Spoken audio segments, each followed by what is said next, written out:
Hello everyone, welcome to ignite classes. मैं हूं गौरी शंकर गुप्ता। दोस्तों, पिछले वीडियो में हमने जैक का मॉडल पेपर किया था 2025 वाला मैथ्स का, जिसमें से 4 सेक्शन था टोटल, या 4 सेक्शन होता है। Section A, section B, section C और सेक्शन डी। सेक्शन ए में टोटल 30 क्वेश्चन एमसीक्यू रहता है, जिसको हमने पिछले वीडियो में कर दिया था। आज की वीडियो में हम लोग सेक्शन बी, सी और डी करने वाले हैं, जो कि यहाँ से लिखा हुआ है आपके सामने, ठीक है। और ये सब्जेक्टिव टाइप है। अगर सेक्शन बी का बात करें तो 2 मार्क्स वाला क्वेश्चन है। टोटल रहेगा 8 क्वेश्चन, लेकिन आपको बनाना है 6 ही क्वेश्चन।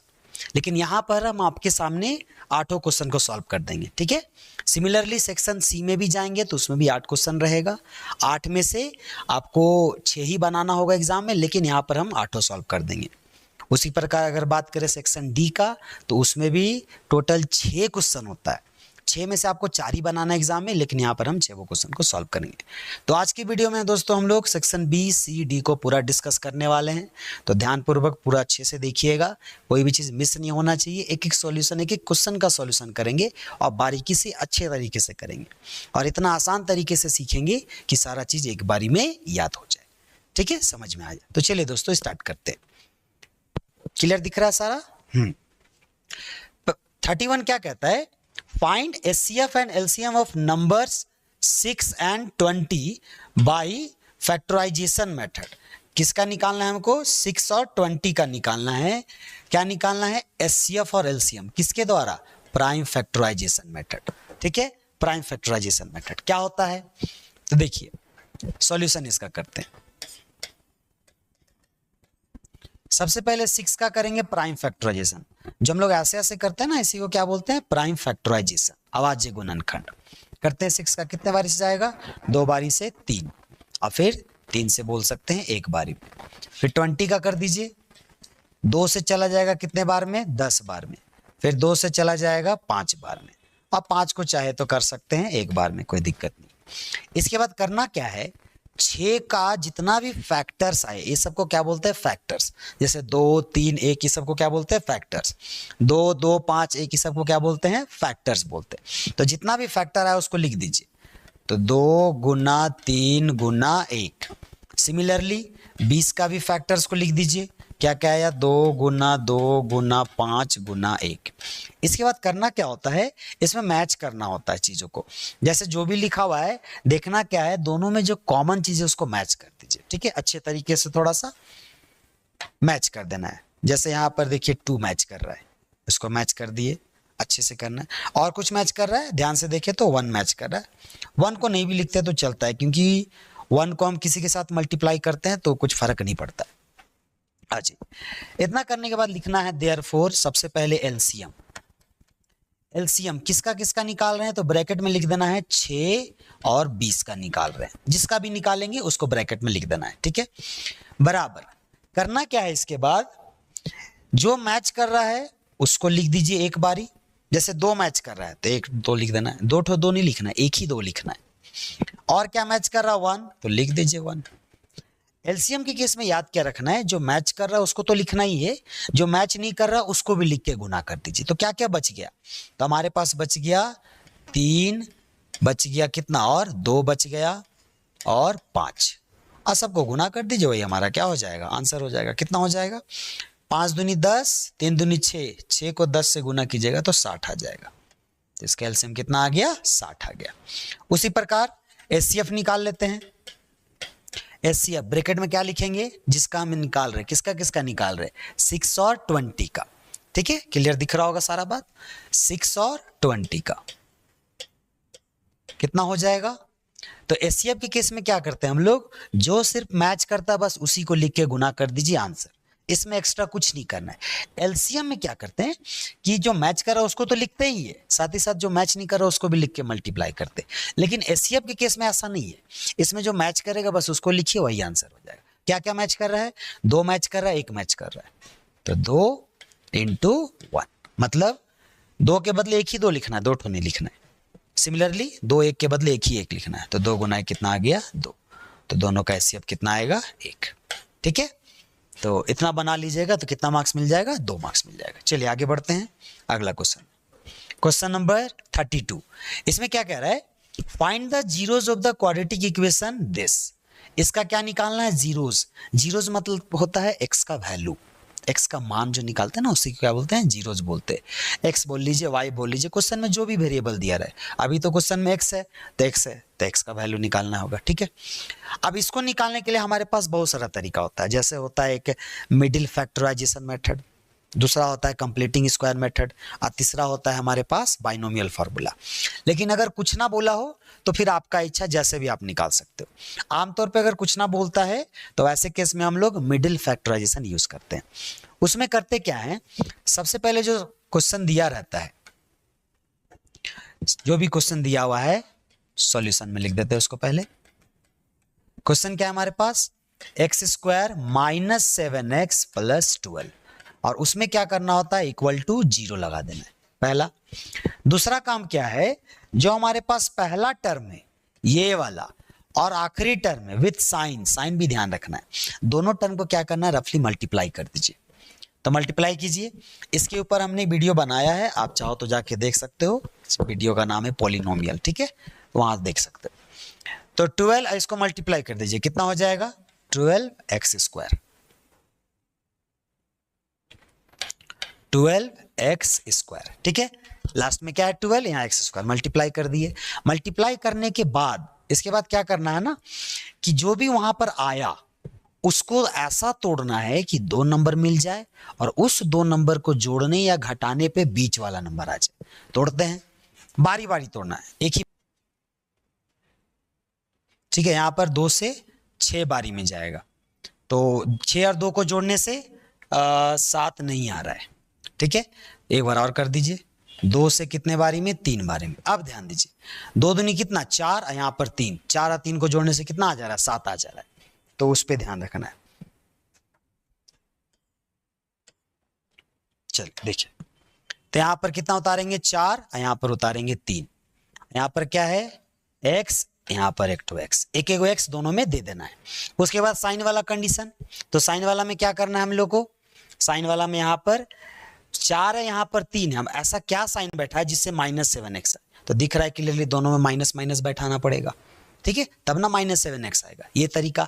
और नहीं तो अगर मान लीजिए किसी को तरीका समझ में नहीं आ रहा तो रूल फॉलो करेंगे। रूल क्या कहता है, अगर यहां पर जोड़ने से बीच वाला नंबर आ जाए तो क्या करेंगे हम लोग, अगर यहां पर जोड़ने से बीच वाला नंबर आ जाए तो जो साइन यहां रहेगा वो दोनों में लग जाएगा, ठीक है, जो साइन रहेगा वो दोनों में लग जाएगा।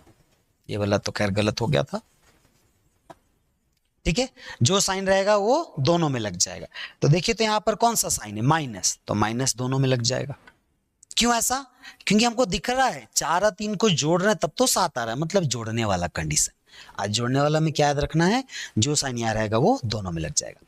व्हाट अबाउट घटाने वाला कंडीशन, तो घटाने वाला में याद रखना है कि जो साइन यहाँ रहेगा बीच में, यहाँ पर ये वाला साइन, वो सिर्फ बड़ा वाला में लगेगा, ठीक है, और छोटा वाले में उसका अपोजिट। तो फिलहाल तो खैर जोड़ने वाला कंडीशन है।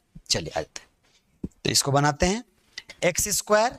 अब ना ये वाला नहीं लिखना है, अब इसके जगह क्या लिखना है, ये दोनों लिख देना जो लाए हैं हम लोग, -4x -3x। अच्छा, ध्यान क्या रखना है, एक बार ना बनाने के बाद चेक कर लेना है कि क्या हम ये सही बनाए हैं। कैसे चेक करेंगे, इसको ना सॉल्व करके देखिए, अगर बीच वाला आ जाए तो सही है। एक चीज और क्या देखना है, अगर इसको हम गुना करें और वही चीज ये मिल जाए जो हम लाए थे तो सही है। तो 2 चीज चेक करना पड़ेगा। चेक कीजिए, -4x -3x कितना हो जाता है, -7x, सही है।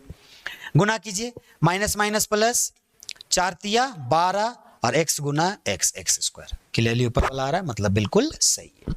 क्या करना है, बैठा देना है, प्लस लास्ट में 12 इज इक्वल टू 0। तो यहां से x स्क्वायर, अच्छा x स्क्वायर नहीं, अब क्या करना है, कॉमन निकालना है, शुरू का 2 टर्म से और आखिरी का 2 टर्म से। क्या कॉमन दिख रहा है, x कॉमन दिख रहा है, x बाहर निकाल लीजिए, क्या बचेगा अंदर, x -4x में से x निकाल लिए, 4 बचा। यहां से -3 कॉमन आ रहा है, तो -3 जैसे निकालिए क्या बचा, x, अब प्लस में से माइनस निकाल लिए, क्या बचेगा, माइनस। याद रखना है, अगर बाहर में साइन माइनस आ जाए तो अंदर का साइन चेंज हो जाता है। तो माइनस, और 12 में से 3 निकालिए, कितना बचेगा, 4 इज इक्वल टू 0। कैसे होता है ये, तो जैसे 12 है तो 12 में क्या लिख सकते हैं, 12 को 3 गुना 4, तो 12 में से 3 निकाल लिए, क्या बचा, 4 बचा, ठीक है। हाँ जी, आप ध्यान देना ये दोनों ब्रैकेट सेम है, बिल्कुल सेम है, कॉमन निकाल लीजिए। तो x माइनस 4 कॉमन आ गया, अंदर में क्या बचा, यहां से x बचा, यहां से -3 इज इक्वल टू 0। क्लियर है। उसके बाद क्या करना है, दोनों क्या है, गुना 0 है तो आइदर और कर देना है, मतलब एक बारी x माइनस 4 बराबर 0 और एक बारी x माइनस 3 बराबर 0। तो यहां से x का वैल्यू कितना आ जाएगा, -4 उधर जाएगा तो +4, एक वैल्यू ये मिल गया, और यहां से x का वैल्यू आ जाएगा -3 उधर जाएगा तो +3। समझ में आया कैसे निकालते हैं किसी भी क्वाड्रेटिक इक्वेशन का जीरोस। अगर कुछ नहीं बोला है तो आमतौर पे यही प्रोसेस यूज होता है, इसको बोलते हैं हम लोग मिडिल फैक्टराइजेशन मेथड। ठीक है, चल आगे बढ़ते हैं। अच्छा, जो भी क्वेश्चन बताते जा रहे हैं आप उसका स्क्रीनशॉट ले लीजिएगा, ठीक है, हम थोड़ा सा साइड हो जाएंगे। अगला क्वेश्चन देखते हैं हम लोग, 33 नंबर। कहता क्या है, ये चैप्टर 9 से क्वेश्चन है, हाइट एंड डिस्टेंस वाला, जिसको हम बोलते हैं application of trigonometry. The length of shadow of a pillar, ध्यान से देखिए, एक पिलर है, ठीक है, सपोज मान लेते हैं क्या है, पिलर है, एक पिलर है, इसका शैडो बन रहा है, ध्यान से, the length of shadow of a pillar, pillar का शैडो, तो ऑब्वियसली ये पिलर, इसका शैडो यहां बनेगा, और इसका जो लेंथ है ना वो कितना है, √3 टाइम्स किसके, हाइट ऑफ द पिलर। मतलब पिलर का जितना हाइट होगा ना उसका √3 टाइम्स। अगर मान लीजिए हम बोल दे ट्वाइस, मतलब 2 गुना, थ्राइस 3 गुना, अभी कितना गुना है, √3 गुना, मतलब जो भी आएगा। तो सपोज मान लीजिए इसका हाइट क्या है, x है, या h भी मान सकते हैं, कुछ भी मान सकते हैं, चलिए h मान लेते हैं, इसका हाइट मान लेते हैं h है, तो बताइए इसका हाइट कितना होगा, √3 इंटू h। क्यों, हमसे क्या बोला कि इसका जितना हाइट होगा उसका शैडो का √3 टाइम्स, तो शैडो का उतना हो गया। अगर ऐसा है then find the angle of elevation of the sun, sun का एंगल ऑफ इलेवेशन बताइए। एंगल ऑफ इलेवेशन क्या होता है, उन्नयन कोण, मतलब जब हम किसी चीज को नीचे से ऊपर देखते हैं उस समय जो एंगल बनता है उसे बोलते हैं एंगल ऑफ इलेवेशन। तो यहाँ पर देखिए, अगर इसको हम यहाँ से मिला दे तो ऑब्वियस कौन सा एंगल का बात कर रहा है, इस एंगल का।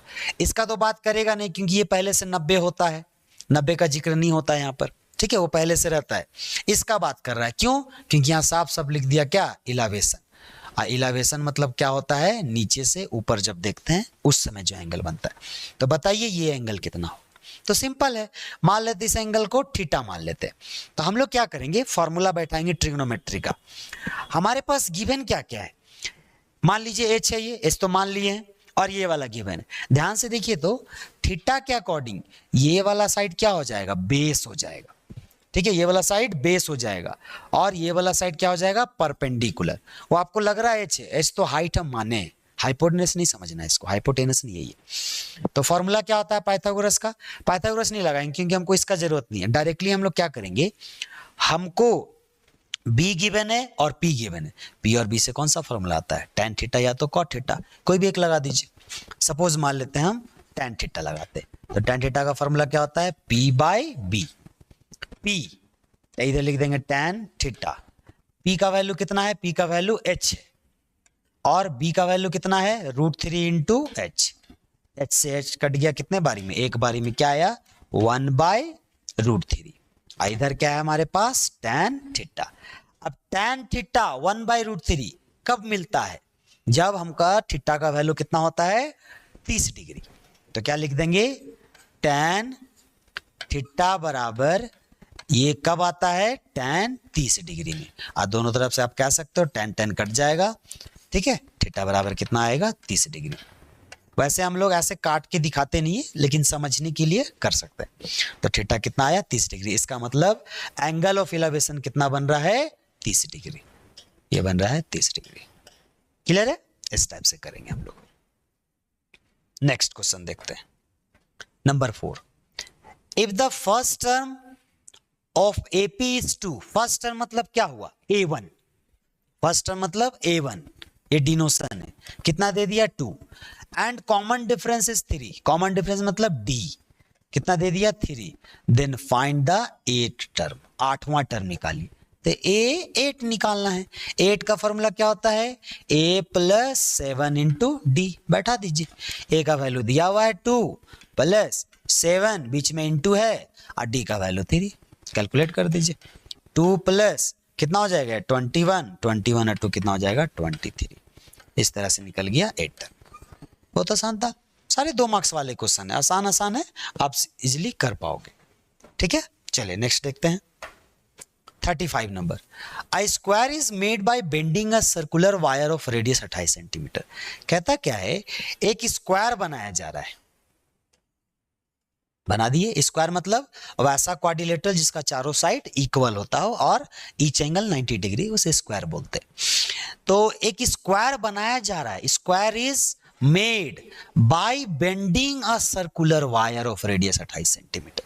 कहता क्या है, एक ऐसे सर्कुलर वायर था, तार था, उसको मोड़ मार के क्या बनाया जा रहा है, एक स्क्वायर बनाया जा रहा है। तो बताइए, find the length of the side of the square. तो साइड का स्क्वायर का, जो भी स्क्वायर का जो साइड है उसका कितना लेंथ होगा। तो ध्यान दीजिए, इसका रेडियस कितना है 28 सेंटीमीटर, 28 बना देते। अब यहां पर समझने वाली बात क्या है, थोड़ा सा ट्रिकी क्वेश्चन है ये। समझने वाली बात क्या है कि जितना तार इसमें लगा होगा उतना ही ना तार इसमें भी लगा होगा। क्या लगाएगा, हमको क्या बोला, एक गोल है, उसी तार का ऐसे से करके क्या बना दिया गया, स्क्वायर बना दिया गया। इसका मतलब जितना तार इसमें लगा होगा उतना ही तार इसमें भी लगा होगा। इसका मतलब इसका जितना पेरीमीटर होगा, लेंथ ही तो बोलते हैं, जितना लगा इसमें मतलब लेंथ, एरिया का बात नहीं करेंगे, लेंथ। इसका जितना पेरीमीटर होगा स्क्वायर का भी उतना ही पेरीमीटर होगा। इसका मतलब दोनों का पेरीमीटर इक्वल कर दीजिए, आपका काम बन जाएगा। तो कैसे लिखेंगे कि सिंस डायरेक्टली लिख सकते हैं। तो अकॉर्डिंग टू क्वेश्चन अगर बात करें हम, तो यहां पर क्या होगा, perimeter of square is equal to, और सर्कल के केस में पेरीमीटर नहीं बोलते हम लोग, सरकमफ्रेंस बोलते हैं। ठीक है, मीनिंग वही होता है, लेकिन फिर भी बोलने में इसको हम लोग सरकमफेरेंस बोलते हैं, सरकमफेरेंस ऑफ सर्कल। चलिए, तो स्क्वायर का पेरीमीटर कितना होता है 4 इंटू साइड। देखिए, सब फॉर्मूला याद कर लेना है। सरकमफ्रेंस कितना होता है सर्कल का 2 पाई आर। हमारे पास गिवन क्या है, आर दे दिया है, कितना दे दिया है 28 सेंटीमीटर। यहां क्लियरली ये बात लिखा हुआ है कि रेडियस कितना है 28 सेंटीमीटर है। ठीक है, अब यहां से देखिए क्या क्या कुछ कट रहा है। सबसे पहले तो देखते हैं 4 इंटू साइड, तो खैर निकालना है हमको, इज इक्वल टू 2 पाई का वैल्यू 22/7 और इंटू रेडियस कितना है हमारे पास 28। ठीक है, कट रहा है कुछ, 7 से चला जाएगा ये 4 बार में, और 4 से 4 ये कट गया, तो हमारे पास साइड बराबर कितना आया, साइड इज इक्वल टू 22 दूनी 44, 44। और किस में था डाटा, सेंटीमीटर में, तो ये भी किस में आएगा, सेंटीमीटर में। ठीक है, समझ में आया कैसे निकाले। इसमें एक ट्रिक क्या था कि अगर हम किसी सर्कुलर कोई भी चीज है, अगर तार, ये मान लीजिए 2 मीटर का तार है और उस 2 मीटर का तार से हम कुछ बना रहे हैं, तो जो बनाएंगे उसका भी तो 2 ही मीटर ना होगा, थोड़ी कम ज्यादा हो जाएगा, उतना ही ना यूज किया हम। यहाँ पर वैसा कुछ बोला भी नहीं कि एक्स्ट्रा लग रहा है या कुछ बच जा रहा, कुछ वैसा नहीं बोला। तो सिंपल क्या समझेंगे, जितना इसका लेंथ था उसका उतना लेंथ होगा। इसका मतलब क्या हो गया कि जितना इसका पेरीमीटर, लेंथ मतलब क्या, सर्कल के केस में सरकमफेरेंस और इसके केस में इसका पेरीमीटर, दोनों इक्वल कर दीजिए। फॉर्मूला बैठाइए, स्क्वायर का पेरीमीटर 4 इंटू साइड और सर्कल का सरकमफेरेंस 2 पाई आर। सॉल्यूशन कीजिए, आंसर आ गया, कितना आ गया 44 सेंटीमीटर। क्लियर है। चलिए नेक्स्ट क्वेश्चन देखते हैं हम लोग। कहता है क्या, if R is the, R का दे दिया है कोऑर्डिनेट, ये चैप्टर 7 से है। ठीक है, R is the mid point of line segment AB joining point A and B, then find the value of Y। कहता क्या है, एक लाइन है, लाइन में यहां पर पॉइंट क्या है A है और यहां पर पॉइंट क्या है B है। ठीक है, अब A का कोऑर्डिनेट दे दिया कितना, A का कोऑर्डिनेट दे दिया 6,5, 6,5 और B का कितना दे दिया हमारे पास 4, 4, Y। ठीक है, और क्या कहता है, आर क्या है, R is the mid point of line segment A B. A B का क्या है यार, मिड पॉइंट है, आर मिड पॉइंट है, और आर का कोऑर्डिनेट क्या है 5,6। आर का कोऑर्डिनेट है 5,6। ठीक है, तो हमसे क्या पूछा, y का वैल्यू, कौन सा y, ये जो b में दिख रहा है ना, ये वाला y का। तो सिंपल हम लोग चैप्टर 7 में पढ़े थे मिड पॉइंट फार्मूला। अगर कोई पॉइंट बीचों बीच है, इसका मतलब उसमें क्या लगा दीजिए आप, मिड पॉइंट फार्मूला। तो मिड पॉइंट फार्मूला हमारे पास क्या होता है, सबसे पहले यहां पर ऐसे करेंगे, हेयर लिखेंगे, हेयर x1, देखिए पहला पॉइंट वाला को बोलेंगे x1 y1, और दूसरा जो पॉइंट है उसको बोलेंगे x2 y2, और जो बीच वाला होता है उसे बोलते हैं x और y।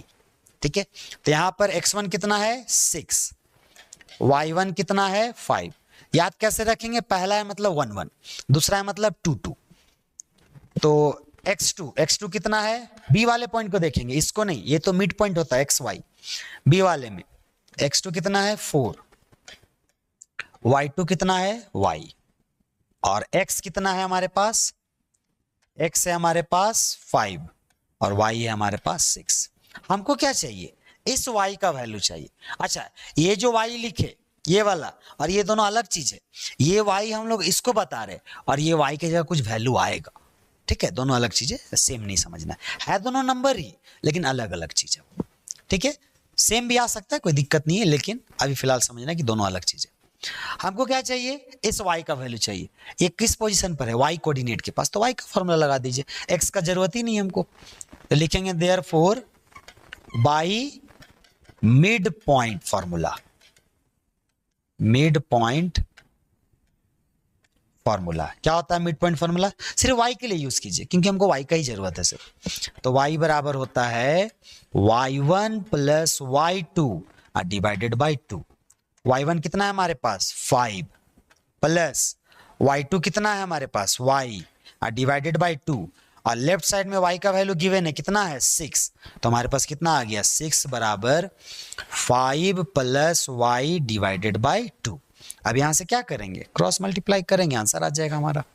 ठीक है, आ जाइए, तो 2 डिवाइड में इधर आएगा तो मल्टीप्लाई में, तो 6 इंटू 2 इज इक्वल टू, इधर क्या आया 5 प्लस y, तो कितना हो गया 12, इधर प्लस 5 इधर आया तो -5 इज इक्वल टू y, तो y का वैल्यू कितना आ गया 7। ठीक है, आया समझ में कैसे निकाले y का वैल्यू, इस तरह से निकालते हैं हम लोग y का वैल्यू। क्लियर है, मतलब अगर मिड पॉइंट दिया हुआ है तो मिड पॉइंट का फॉर्मूला लगा दीजिए, अगर कुछ रेशियो दे देता 2:1 3 कुछ भी, तो हम लोग सेक्शन फॉर्मूला लगा देते।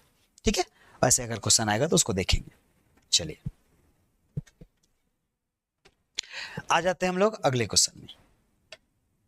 ठीक है, हर क्वेश्चन सॉल्यूशन बनाने के बाद आप स्क्रीनशॉट ले लीजिएगा। ठीक है, कहता है कि if the height of the light is 60 degree, ठीक है, थोड़ा सा यहाँ देने में मिस्टेक किया है बोर्ड वाला, if the height of the light is 60 degree, height नहीं वो एंगल है, and the length of the shadow form by them is 20 metre. कहता क्या है, सपोज मान लीजिए एक ऐसे है, इस टाइप से कोई लाइट है, या लाइन बोल दीजिए, लाइन है, और length of the shadow formed by, इसका शैडो जो बन रहा है वो कितना मीटर बन रहा है 20 मीटर बन रहा है।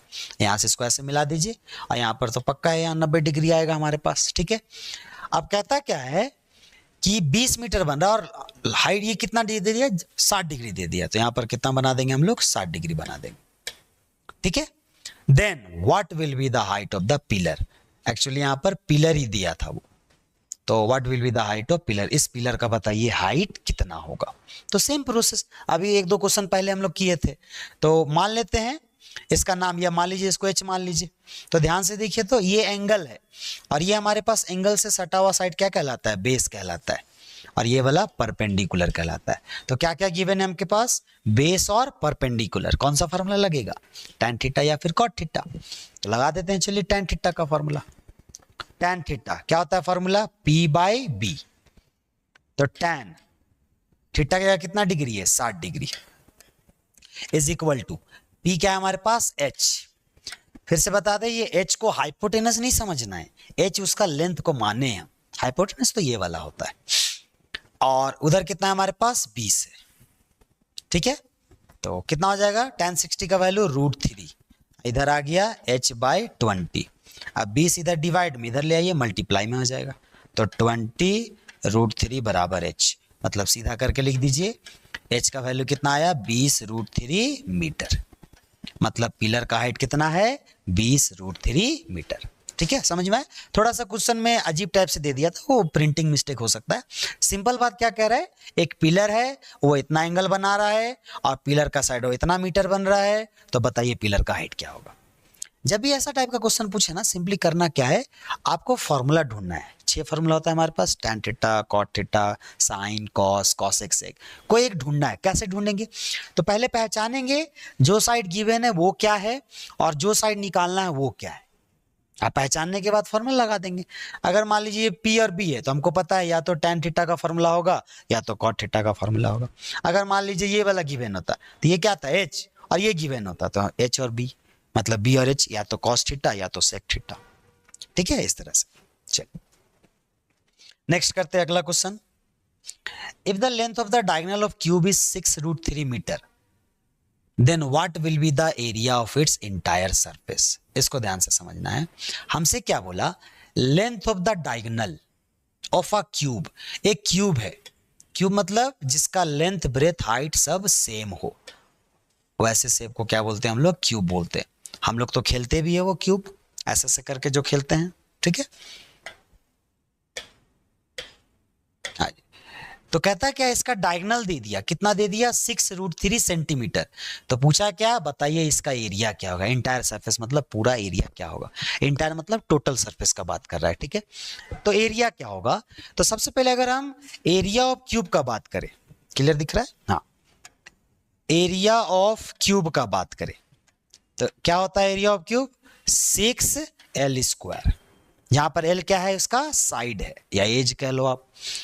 तो हमको क्या चाहिए, अगर एरिया निकालना है क्यूब का, इसका मतलब L चाहिए। L तो कहीं भी नहीं है, L के जगह क्या दे दिया हमको, डायगोनल का लेंथ दे दिया। ये वाला L कौन सा है, साइड का है, वो डायगोनल का नहीं है। तो देखिए हम लोग करेंगे कैसे, हम लोग को पता है डायगोनल का लेंथ होता है √3, इसको लिख देते हैं हम। ठीक है, क्या होता है,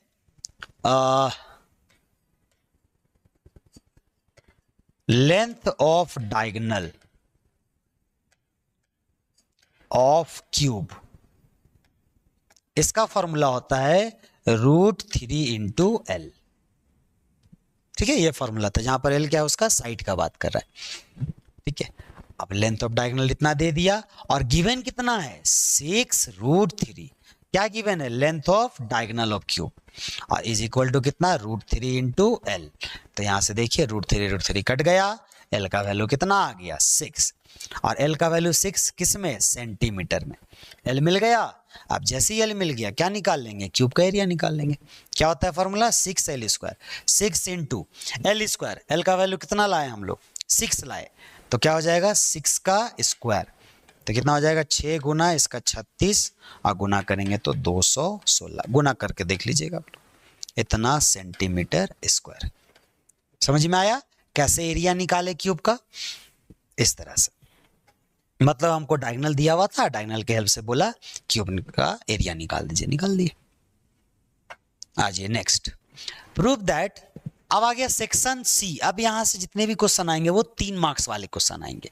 ठीक है, टोटल 8 क्वेश्चन रहेगा, एग्जाम में आपको 6 ही बनाना है, हम यहाँ पर 8 सॉल्यूशन करा दे रहे।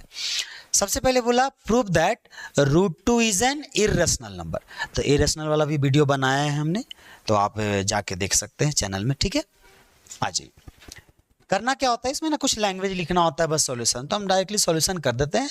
बाकी तो इसके ऊपर वीडियो बनाई है, आप जाके चाहो तो डीपली देख सकते हो। ठीक है, कैसे करना होता है, हम सॉल्यूशन खाली कर देते हैं इस पे। तो सबसे पहले लिखना क्या होता है, let √2 is a rational number, √2 is a rational number. ये दिख रहा है क्लियर, हाँ, √2 is a rational number which can be written in the form of P by Q, अगर रेशनल है तो P बाई क्यू के फॉर्म में लिख ही सकते हैं, वेयर ये बता देंगे P and Q are integers and Q not equal to 0। इतना लिखने के बाद नीचे लिखेंगे हम लोग that is √2 is equal to P by Q. फिर लिखेंगे squaring both side, squaring both side, square करेंगे √2 का स्क्वायर 2 हो जाएगा, P का स्क्वायर P स्क्वायर, Q का स्क्वायर Q स्क्वायर। इसके बाद क्या करना है, 2 को इधर ले आना है और Q स्क्वायर को इधर ले आना है, तो क्या हो जाएगा Q स्क्वायर बराबर P स्क्वायर बाई 2। ठीक है, इतना करने के बाद यहाँ पर एक लाइन लिखना है कि सिंस 2 डिवाइड्स P स्क्वायर तो देयरफॉर 2 also divides P। अगर P स्क्वायर को डिवाइड कर रहा है तो P को भी डिवाइड करेगा, है तो नीचे ही ना वो।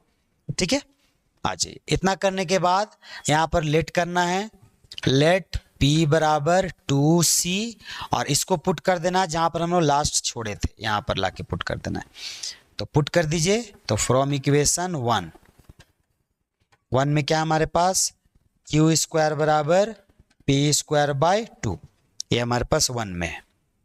ठीक है,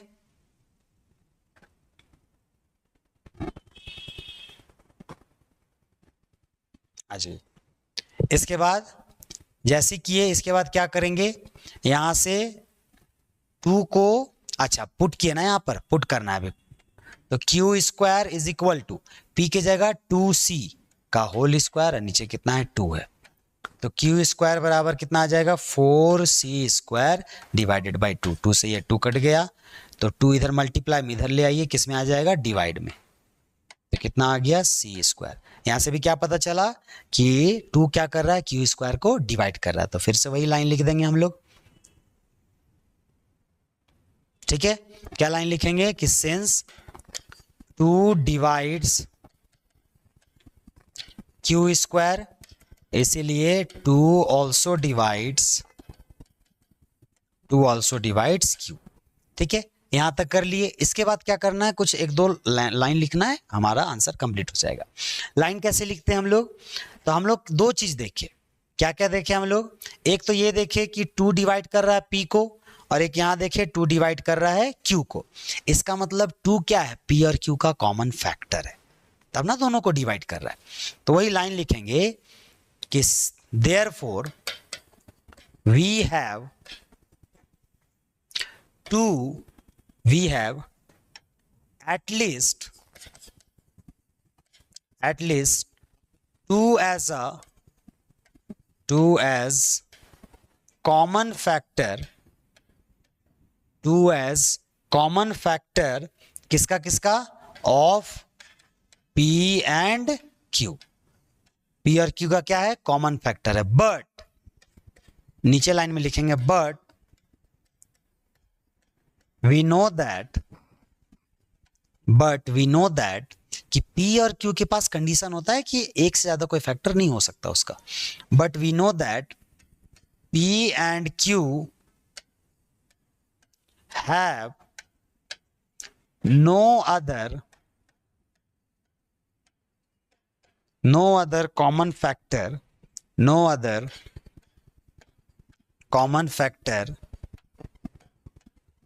other than 1।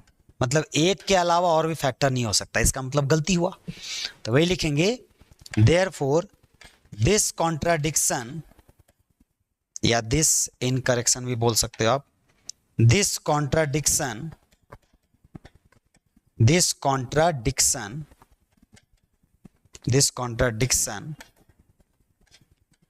has arisen because of our incorrect assumption।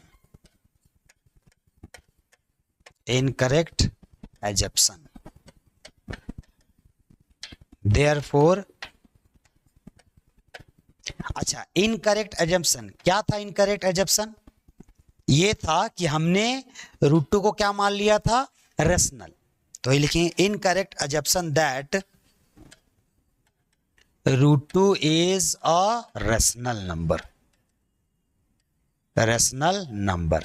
लेकिन ये तो गलत हो गया, गलती हो रहा है ना, तो देयरफॉर क्या लिख देंगे हम लोग, √2, देयरफॉर √2 इज अ इरेशनल। या ऐसे भी लिख सकते हैं कि so we conclude that √2 is an irrational number, irrational number. ठीक है, समझ में आया? पूरा हम लिख दिए, और अगर इसको और डीपली जानना है तो इस पे वीडियो बना हुआ है, आप जाके चैनल में देख सकते हैं, इग्नाइट क्लासेस के चैनल में। चलिए अगला क्वेश्चन करते हैं। तो √2 हमारा क्या प्रूफ हो गया, इरेशनल प्रूफ हो गया। नेक्स्ट क्वेश्चन, अब ये चैप्टर 8 से आ गया। क्या कहता है, इतना बराबर अगर 10 है तो बताइए x का वैल्यू क्या आएगा। कौन सा x? ये वाला जो x दिख रहा है ना, ये वाले x का वैल्यू पूछ रहा है। ठीक है, बताइए x का वैल्यू कितना होगा। करते हैं इसका सॉल्यूशन, आ जाइए। तो करना क्या है, इसके लिए आपको वो चार्ट याद रखना पड़ेगा जो आपने 8.2 में पढ़ा है, चैप्टर 8 का 8.2 में। ठीक है, तो कैसे करेंगे, 2 कॉसेक, अच्छा स्क्वायर अभी रहने देते हैं, कॉसेक 30 का, कॉसेक 30 का वैल्यू कितना होता है, तो साइन 30 का होता है 1/2, तो कॉसेक 30 का कितना हो जाएगा 2। तो लिखेंगे यहाँ पर 2, और स्क्वायर है तो इस पे भी क्या लग जाएगा, स्क्वायर लग जाएगा। ठीक है, इस पे भी क्या लग जाएगा, स्क्वायर लग जाएगा। अच्छा, ये 2 पे स्क्वायर नहीं लगेगा क्योंकि स्क्वायर किस पे था, कॉसेक पे था, तो कॉसेक 30 का वैल्यू आया 2, और स्क्वायर है तो इस पे भी स्क्वायर, प्लस x तो आगे में यहाँ पर साइन 60, साइन 60 का वैल्यू कितना होता है, √3/2, और स्क्वायर है तो इस पे भी होल स्क्वायर लग जाएगा, इज इक्वल टू कितना हो गया 10। यहाँ से कितना मिल जाएगा हम लोग को, यहाँ से मिल जाएगा 2 इंटू में 2 दूनी कितना हो गया 4, प्लस x इंटू में डॉट मतलब वही गुना हुआ, √3 का स्क्वायर 3 और 2 का स्क्वायर 4 बराबर कितना है 10। अब यहां से देखिए क्या करना है, 4 दूनी कितना हो गया 8, प्लस यहाँ पर x into 3/4 is equal to कितना हो गया 10 हो गया। ठीक है, इसके बाद क्या करना है, प्लस 8 को उधर भेज दीजिए, तो इधर क्या बचेगा, x into 3/4 is equal to 10, आइए प्लस में उधर जाएगा तो माइनस में, तो कितना हो गया x इंटू 3/4 बराबर 2। अब ये दोनों गुना में उधर चला जाएगा, पलट जाएगा जाकर उधर, तो x बराबर 2 पहले से था, 4 डिवाइड में इधर आया मल्टीप्लाई में, और 3 मल्टीप्लाई में इधर गया डिवाइड में, तो 4 दूनी कितना हो गया 8 और बट्टा में 3, तो x का वैल्यू कितना आ गया 8/3। क्लियर है किस तरह से किए हम लोग। आ जाइए नेक्स्ट, अगला क्वेश्चन। हर क्वेश्चन के बाद स्क्रीनशॉट ले लेना एक बारी, ठीक है। चलिए अब कहता है क्या है, इज, अगला क्वेश्चन ये 41 नंबर, 40 हम लोग कर लिए, अभी जस्ट खत्म किए थे 40 नंबर, अब करेंगे 41। ठीक है, कहता है क्या है, is one term of an AP is -150 and why solve it and tell. Simply क्या पूछा हमसे, एक एपी दे दिया यहां तक कहता क्या है, क्या इस एपी का -150 कोई टर्म रहा होगा या है, ये पूछ रहा है आपसे, और अगर है तो क्यों, नहीं है तो क्यों। सॉल्व कीजिए, सॉल्व करके बताइए और बताइए। ठीक है, तो देखिए करना क्या है, जो भी अगर ऐसा पूछ देना कभी भी कि ये टर्म है कि नहीं, तो करना क्या, उसको लास्ट टर्म मान लेना है सिंपली, और लास्ट टर्म मानने के बाद n का वैल्यू निकाल लेना है। अगर n का वैल्यू प्रॉपर रेशनल नंबर आ गया, नेचुरल नंबर, अगर नेचुरल नंबर आ गया तो कह देना है कि हाँ -150 उस एपी का एक टर्म है, क्योंकि n हमेशा क्या होता है, नेचुरल नंबर, गिनती की संख्या, जो कि 1 से स्टार्ट होता है। अगर नहीं आया तो कह देंगे -150 इस एपी में नहीं है, नहीं आएगा कहीं पर भी। ठीक है, तो हमारा टारगेट क्या होगा, n का वैल्यू निकालना, और जो भी दिया रहेगा उसको क्या मान लेना है, लास्ट टर्म। तो लेट लास्ट टर्म an कितना मान लिए, -150, और यहां पर हेयर a1 का वैल्यू कितना है 11, a2 का वैल्यू कितना है 8, तो देयरफॉर d निकाल लेंगे। d कितना आता है, a2 - a1, कितना हो जाएगा, A2 8 है माइनस 11, 8 में से 11 घटाएंगे कितना आएगा, -3। ये मिल गया डी का वैल्यू, ए का वैल्यू मिला हुआ है, यूज करेंगे। चलिए तो an फॉर्मूला क्या होता है इसका, a plus n minus 1 into D बराबर में क्या है, -150। बैठा देते हैं। a का वैल्यू कितना निकाले, a बोलिए या a1 बोलिए, एक ही बात है। a का वैल्यू 11 प्लस n तो निकालना है, यहाँ लिख देना है, n हमको फाइंड करना है। क्यों n फाइंड करना है, अभी हम बताए थे कि अगर n हमारा नेचुरल नंबर आ गया, गिनती की संख्या, तो हम कह देंगे -150 इस एपी में कहीं ना कहीं है। और अगर नहीं आया, कुछ और आ गया, बट्टा में आ गया या नेगेटिव आ गया या पॉइंट में आ गया, तो ऐसे केस में कह देंगे -150 नहीं है इसमें। ठीक है, क्योंकि n हमेशा नेचुरल नंबर ही होता है एपी के केस में। डी कितना है हमारे पास, -3, तो ब्रैकेट में रख देंगे बराबर -150। अब क्या करना है हमको, n का वैल्यू निकालना है, तो n के साथ जो भी है सबको उधर भेज दीजिए। ठीक है, n के साथ जो भी है सबको उधर भेज देना है। तो कितना हो जाएगा, यहां से +11 उधर जाएगा तो सॉरी n-1 इंटू में -3 बराबर -150, ये प्लस में उधर गया तो माइनस में, तो कितना हो गया, n-1 इंटू में -3 इज इक्वल टू -161। अब -3 उधर भेज दीजिए, कितना आ जाएगा, n-1 इज इक्वल टू -161 पहले से था, -3 डिवाइड में गया क्योंकि इसके साथ मल्टीप्लाई में था, तो माइनस माइनस कट गया। क्या ये 3 से कटेगा, 3 से ये 5 बार में 15 नहीं कटेगा, ऐसे ही रह जाएगा। तो यहां से फाइनली n बराबर 161, 161/3 पहले से था, ये -1 उधर गया तो +1। एलसीएम ले लीजिए, n का वैल्यू यहाँ से एलसीएम कुछ नहीं तो 1, 3 आ गया 1, और यहाँ आ जाएगा 161, यहाँ से आ जाएगा 3, कितना हो जाएगा 164/3। क्या ये कटेगा, ये बिल्कुल नहीं कटेगा। इसका मतलब n किस में आ गया, बट्टा में आ गया, और n अगर बट्टा में आ गया इसका मतलब -150 इस एपी का टर्म नहीं है। अगर ये रहा होता तो पक्का था n का वैल्यू किस में आना था, नेचुरल नंबर, गिनती की संख्या। ठीक है, खैर नहीं आया तो लास्ट में हेंस करके क्या लिख देंगे, hence -150 is not a term of given AP, लिख देते हैं हम, हेंस -150 इज नॉट अ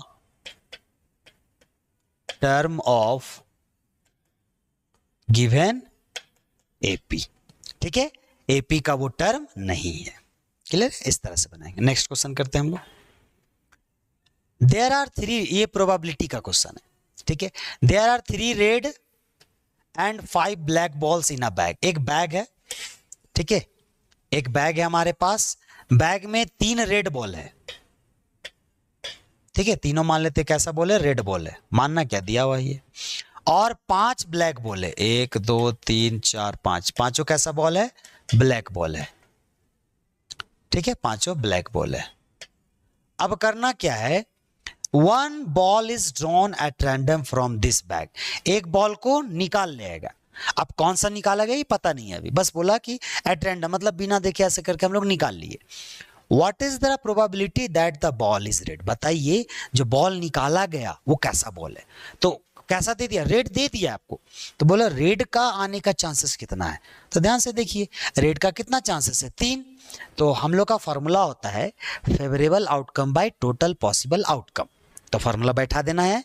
अब बैठाने के बाद कितना चांसेस है, 3, और नीचे में कितना लिखेंगे, टोटल लिखते हैं, नीचे टोटल पॉसिबल आउटकम, टोटल कितना है 5 और 3 8, तो कितना आंसर हो जाएगा 3/8। यही हमसे पूछता है ये किसके लिए, पी ऑफ रेड, यहां लिख देंगे पी ऑफ रेड मतलब रेड का प्रोबेबिलिटी। यही हमसे पूछता बताइए ब्लैक का, तो ब्लैक कितना था 5, और नीचे कितना बैठा देते 8, 5/8 हो जाता। क्लियर है, इस तरह से बनाते हैं प्रोबेबिलिटी का क्वेश्चन, बहुत आसान क्वेश्चन था। अब इफ द मीडियन, ये मीडियन से क्वेश्चन है, of the distribution given below is 28.5 then what value of x and y। कहता क्या है, मीडियन दे दिया है, मीडियन कितना दे दिया 28.5। आपसे क्या पूछा, एक्स और वाई का वैल्यू पूछ दिया। ठीक है, तो एक्स और वाई का वैल्यू तो करेंगे कैसे। मीडियन का आपको प्रोसेस याद रखना है, क्या है, सबसे पहले तो उसका फॉर्मूला है, खैर पहले प्रोसेस बताते हैं। करना क्या होता है, यहां पर ना 3 कॉलम बनाना होता है, 2 कॉलम पहले से दिया हुआ है, 1 कॉलम और बनाना पड़ता है मीडियन के केस में।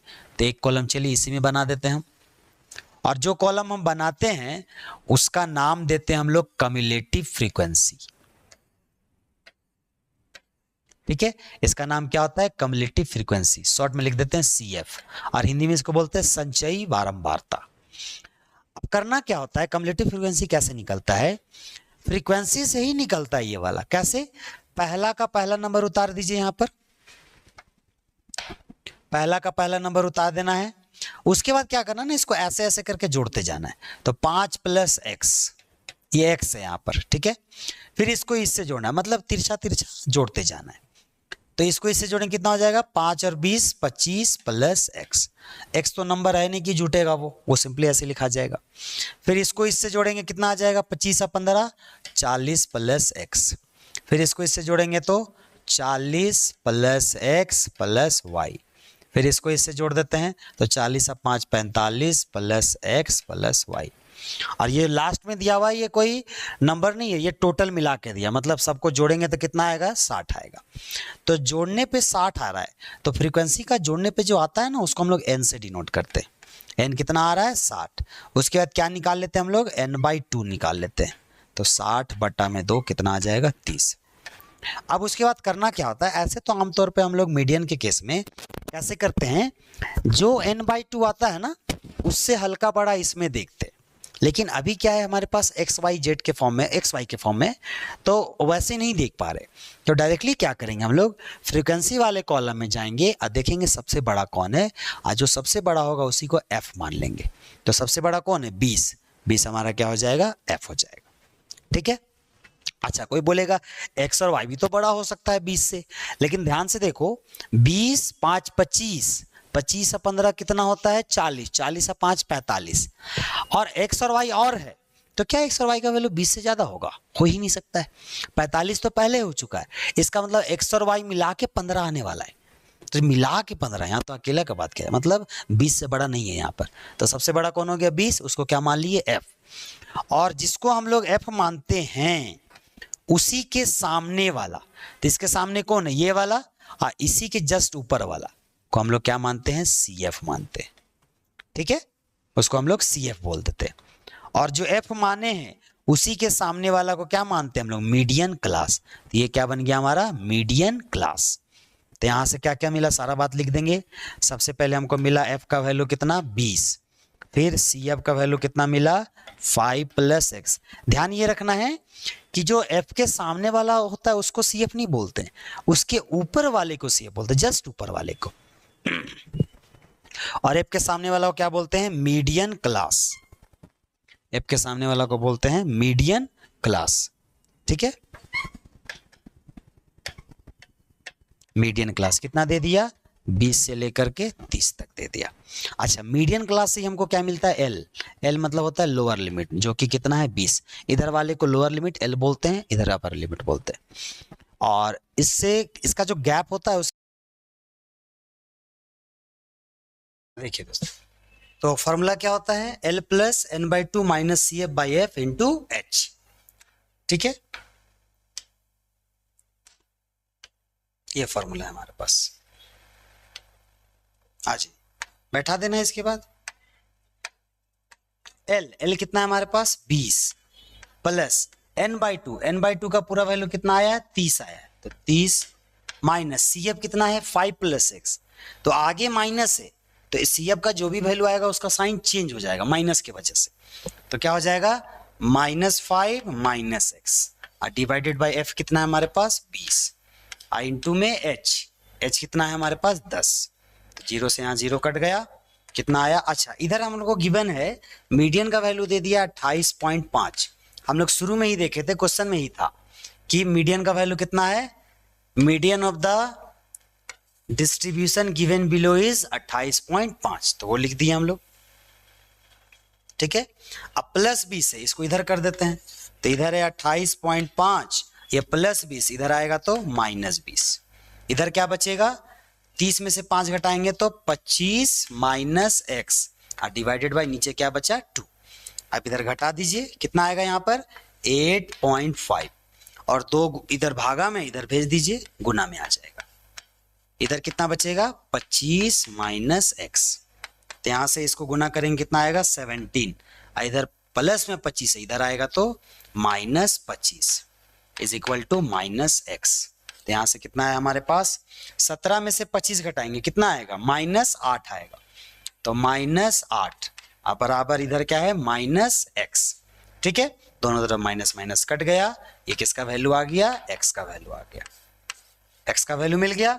और हमको क्या बोला था, x के साथ साथ y का भी वैल्यू बोला, यहाँ पर देखिए y का भी बोला है x का, तो y का कैसे निकालेंगे, तो याद रखना एक रूल क्या होता है मीडियन में, CF का जो लास्ट वाला आता है ना, ये लास्ट वाला, और ये जो n का वैल्यू होता है दोनों इक्वल होता है हमेशा, ये बात याद रखना है। ठीक है, तो यहां से हम लोग क्या कंक्लूजन निकाल सकते हैं कि 45 + x + y ये कितना के बराबर होगा 60 के बराबर। 45 को उधर भेज दीजिए, तो x + y बराबर 60, आइए प्लस में उधर गया तो माइनस में, और x का वैल्यू भी मिला हुआ है हम लोग को, कितना निकाले थे x का वैल्यू हम लोग, x का वैल्यू 8 था। ठीक है, x का वैल्यू पुट कर देंगे यहाँ पर, 8 + y बराबर 60 में से 45 कितना आ जाएगा 15, अब 8 प्लस में उधर भेज दीजिए, तो y का वैल्यू कितना आ गया 15 पहले से -8 कितना हो जाएगा 7, y का वैल्यू हो गया 7। समझ में आया। वैसे तो इस क्वेश्चन को 5 मार्क्स में देना था, लेकिन खैर दे दिया है तो कोई बात नहीं। प्रोसेस समझ में आया कैसे किए, मीडियन गिवन था, आपको सारा l n n/2 सब निकाल लेना है, जाके पुट कर देना है, सॉल्यूशन कर देना है। ठीक है, अगर फिर भी समझ में ना आए तो एक बार रिवाइंड करके वीडियो को देख लीजिएगा, क्लियर हो जाएगा। चलिए बढ़ते हैं अगले क्वेश्चन में।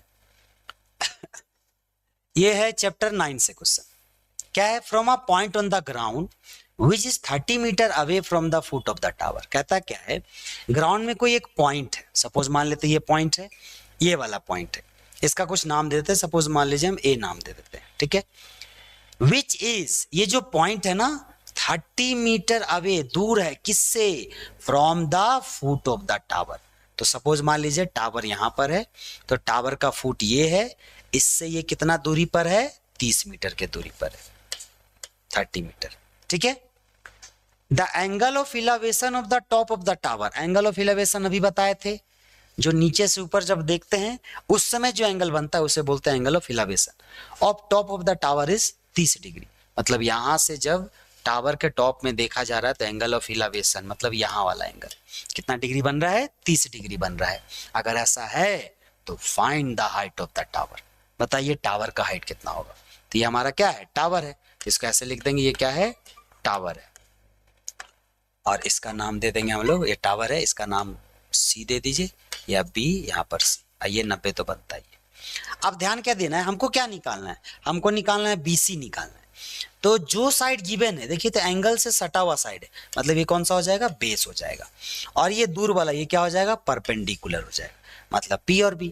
तो P और B का फॉर्मूला बैठा लीजिए, कौन सा फॉर्मूला, या तो tan थीटा या तो cot थीटा। तो tan थीटा का फॉर्मूला ले लेते हैं हम लोग, tan थीटा बराबर क्या हो जाता है P/B। tan थीटा का कितना degree 30 degree is equal to P, P हमारे पास क्या है BC है, और B हमारे पास क्या है AC है। पहले नाम लिख लेंगे उसके बाद वैल्यू यूज करेंगे। tan 30 का वैल्यू 1/√3, और BC तो खैर निकालना है हम लोग को, जो कि हाइट है टावर का। ठीक है, और AC कितना दे दिया 30 मीटर दे दिया, क्रॉस मल्टीप्लाई कर दीजिए, या फिर ऐसा कीजिए, हमको BC का वैल्यू निकालना है, 30 इधर डिवाइड में इधर मल्टीप्लाई में आ जाएगा, तो 1 से मल्टीप्लाई हो जाएगा 30, और नीचे में क्या है √3, मतलब हमारे पास कितना मिला 30/√3 बराबर BC। इसको सीधा करके जरा लिख दीजिए, BC बराबर कितना मिला 30/√3। लेकिन ऐसे आंसर नहीं छोड़ सकते, क्योंकि नीचे रूट आता है तो उसे इनकम्प्लीट माना जाता है, तो हम लोग रूट हटाने के लिए इसको क्या करेंगे रेशनलाइज करेंगे, रेशनलाइज, सॉरी 3 है हमारे पास, तो ऊपर आ गया 30√3 और नीचे आ गया √3 × √3 3, 3 से कट जाएगा कितने बारी में 10 बारी में, कितना आ जाएगा 10√3 मीटर। ये आ गया टावर का हाइट। तो लास्ट में क्या लिख दीजिएगा, hence height of the tower is 10√3 metre. Clear है? इस तरह से बनाएंगे इसका। 3 मार्क्स का सारा क्वेश्चन। अब आते हैं हम लोग 45 नंबर में। कहता है क्या है, अ hemisphere is placed on a cubical block of side 7 centimetre. एक हेमिस्फीयर है, ठीक है, उसको कहां रखा गया है, क्यूबिकल ब्लॉक मतलब क्यूब के ऊपर रखा गया है। तो ऐसे कर देते हैं, पहले एक हेमिस्फीयर बना लेते हैं, हेमिस्फीयर ने क्यूब बना लेते हैं। क्यूब किसको बोलते हैं, तो वैसा शेप जिसका लेंथ ब्रेथ हाइट तीनों सेम हो उसे क्यूब बोलते हैं। ठीक है, 3D फिगर होता है ये। इसके ऊपर क्या बोला, इस तरह से मान लीजिए क्यूब रखा हुआ है इस टाइप से, ठीक है, इसके ऊपर रखा हुआ है। और इसका साइड कितना है, हेमिस्फीयर का नहीं, क्यूबिकल ब्लॉक का साइड कितना है, 7 सेंटीमीटर। आगे सुनिए क्या पूछता है, what can be the maximum diameter of a hemisphere. Hemisphere का मैक्सिमम डायमीटर कितना हो सकता है। तो ध्यान से देखिए, तो अगर हेमिस्फीयर रखा हुआ है तो ऑब्वियस है उतना ही ना होगा जितना उसका साइड है। मैक्सिमम, मिनिमम तो छोटा हो सकता है, बड़ा हम लोग रखेंगे नहीं, खाली ऊपर उसके ऊपर रखने बोला गया है। तो मैक्सिमम कितना हो सकता है, 7 सेंटीमीटर। तो हम लोग क्या बोल देंगे, maximum diameter of the hemisphere can be 7 centimetre. ठीक है, आगे क्या बोला, find the surface area of solid dust form.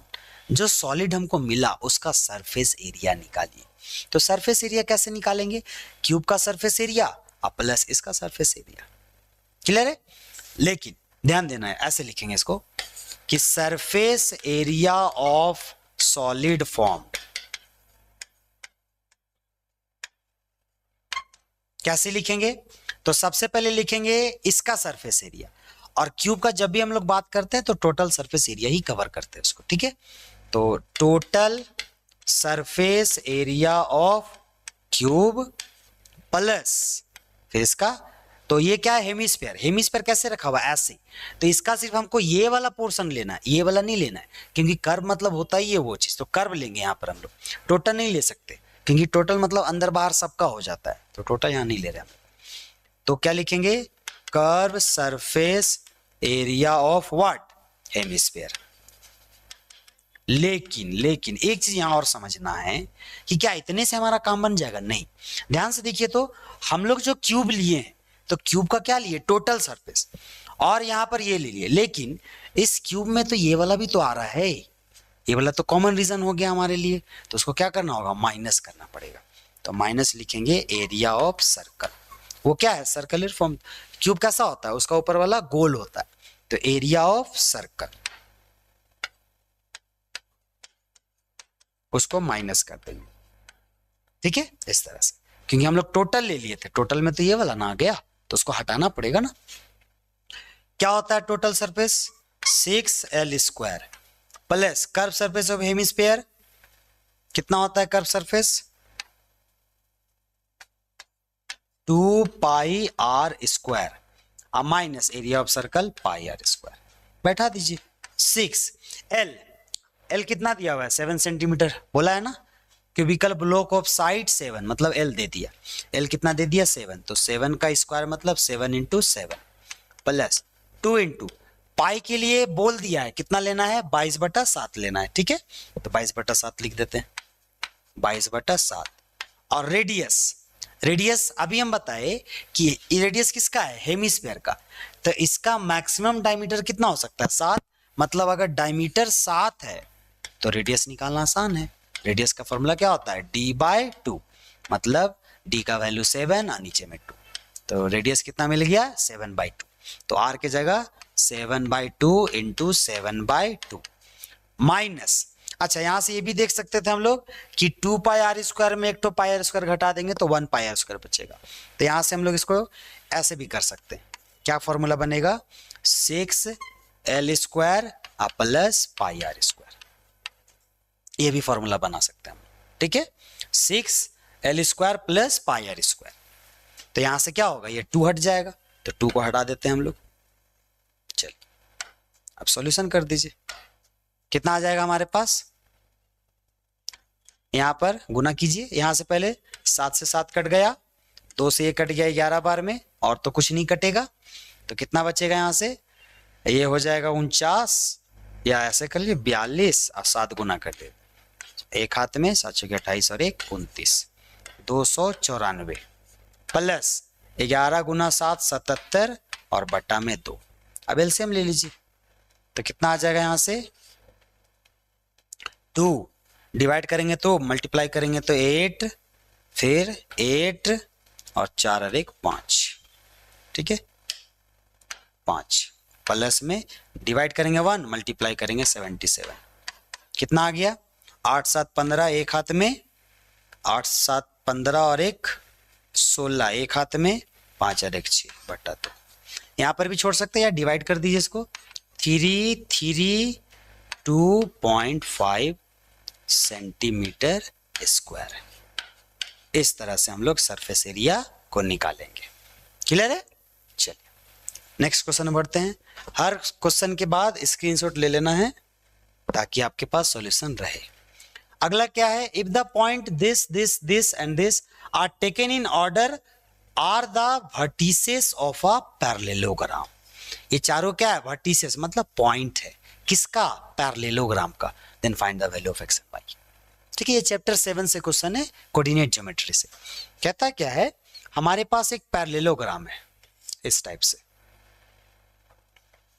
Parallelogram है हमारे पास। ठीक है, नाम इसका दे देते हैं, कुछ तो ऐसा नाम नहीं लिया, अपने से नाम दे दीजिए, ए बी सी डी। बस कंडीशन क्या बोला है कि चारों को ना ऑर्डर में लेना। ऑर्डर मतलब एकदम लाइन से, अगर इसको ए बोल रहे तो ये बी आएगा, ये सी आएगा, डी आएगा, लाइन से लेना है। तो ए का क्या हो जाएगा 1,2 और बी का कितना हो जाएगा 4,y, सी का कितना हो जाएगा x,6 और डी का कितना हो जाएगा 3,5। ठीक है, इस तरह से। अब क्या बोला, लिख दिए find the value of X and Y. कौन सा एक्स, यहां पर एक्स दिख रहा है और यहां पर वाई, ये निकालना है। तो इसको बनाने के लिए करेंगे क्या हम लोग, इसमें ना हम लोग डायगोनल को जोड़ देंगे। ठीक है, डायगोनल को जोड़ने के बाद पैरेललोग्राम का एक प्रॉपर्टी होता है कि इसका जो डायगोनल होता है ना, एक दूसरे को बाइसेक्ट करता है, मतलब इक्वल भाग में। तो अगर मान लीजिए हम यहाँ पर ओ नाम दे दे तो ये वाला साइड इसके बराबर हो जाएगा और ये वाला साइड इसके बराबर हो जाएगा। तो ध्यान से देखिए, अगर हम बात करें AC डायगोनल का और BD डायगोनल का, ध्यान से देखिए तो दोनों का मिड पॉइंट सेम है। दोनों का मिड पॉइंट कौन है, O है। क्यों, दोनों क्या कर रहे हैं, एक दूसरे को बाइसेक्ट, और दोनों के लिए मिड पॉइंट कौन हो जाएगा O। इसका मतलब दोनों का मिड पॉइंट क्या है, सेम है। तो दोनों के लिए मिड पॉइंट फॉर्मूला लगा देंगे, इक्वल कर देंगे, वहां से आंसर मिल जाएगा हमको। ठीक है, तो उसके लिए हमको क्या क्या चाहिए, AC का सारा कोऑर्डिनेट चाहिए और BD का चाहिए। पहले उसको लिख लेंगे, तो लिखेंगे हेयर, सॉल्यूशन में हेयर AC के लिए 4AC, AC के लिए बताइए x1 y1, x1 कितना हो जाएगा AC के लिए,